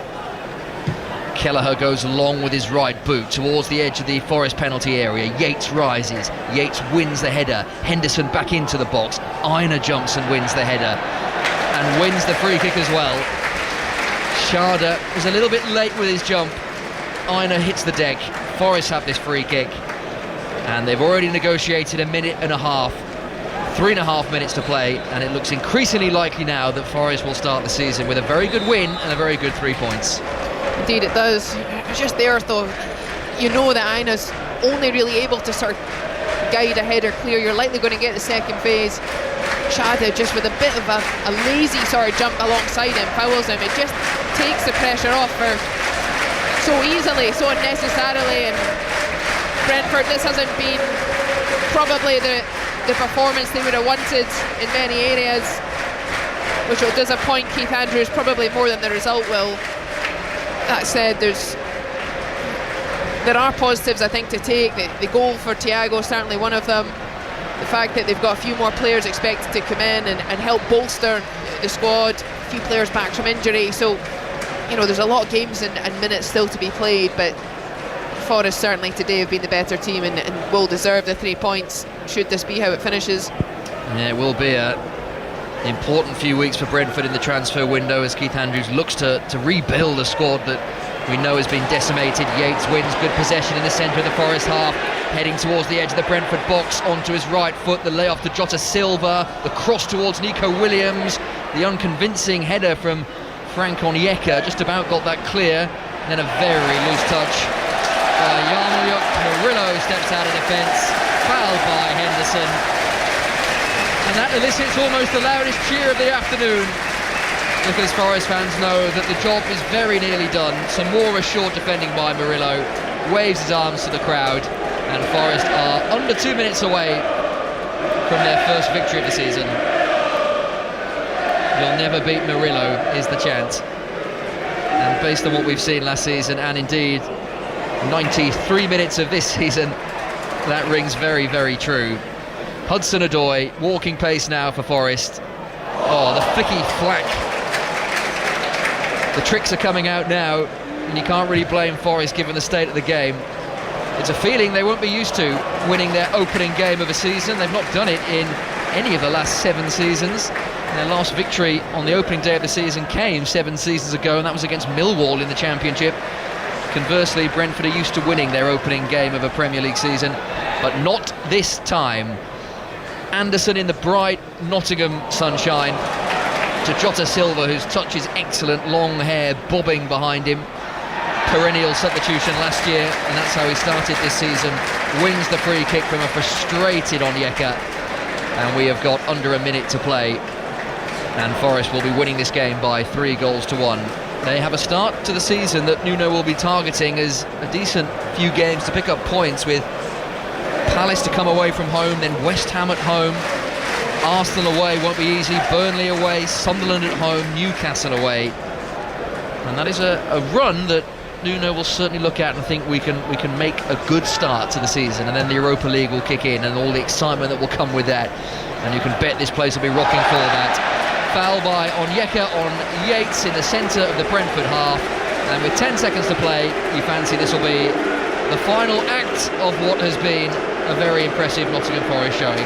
It has been, and even just the little bit of depth that they do definitely have, bringing on the likes of Ryan Yates, it was a task, it's a different task than the likes of Gibbs White, who he replaced. He's had to come on, he's had to make runs in behind. And in fact, there is no time for that free kick to be taken, because the referee says that will do, and that will do for Nottingham Forest. 3-1 winners over Brentford. A thoroughly convincing performance from a side who was so good at home last season, and they've started this season in the same manner. 2 goals for Chris Wood and 1 for Dan Ndoye on his debut. All 3 Forest goals in the first half.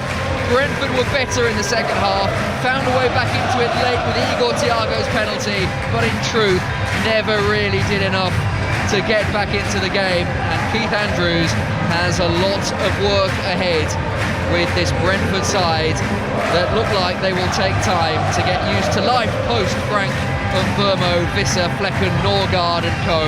But for Forest, yes, there may be concerns over squad depth, but there's no doubt the first 11 are still just as competent as they were last season. Forest 3, Brentford 1, and an ideal start for Nuno. A brilliant start. You'd expect them to rely on their home games to be where they do make most of their points up once again. It's such a fortress for them, the atmosphere here. For us, getting to enjoy it live is incredible, and that really helps. It helped them. They got that early goal, the momentum that they carried from the fans into the next 10-15 minutes to just consolidate the performance, get the second and third, which made the second half so comfortable for them. Brentford got that penalty with Igor Thiago, but you never really got the impression that they were building enough pressure to really trouble the Forest back line. No, they did nowhere near enough in a game like this. But that said, I think Forest away is a difficult opening game. The start of the season's always a little bit unsettling when there's still a lot of player movement to be had. No team is at their best this weekend. It takes a number of weeks to build that sort of familiarity, that intensity again, and just get used to games week in, week out. So they have a little bit of a concession in some ways from that respect. Nobody expected them today to be their final article. I did just feel though they were a little bit naive, and they need to learn from those sorts of lessons very quickly. You can't defend the way they defended today in any Premier League game, especially any Premier League game on the road. So that's been a tough lesson, certainly the first 20 minutes.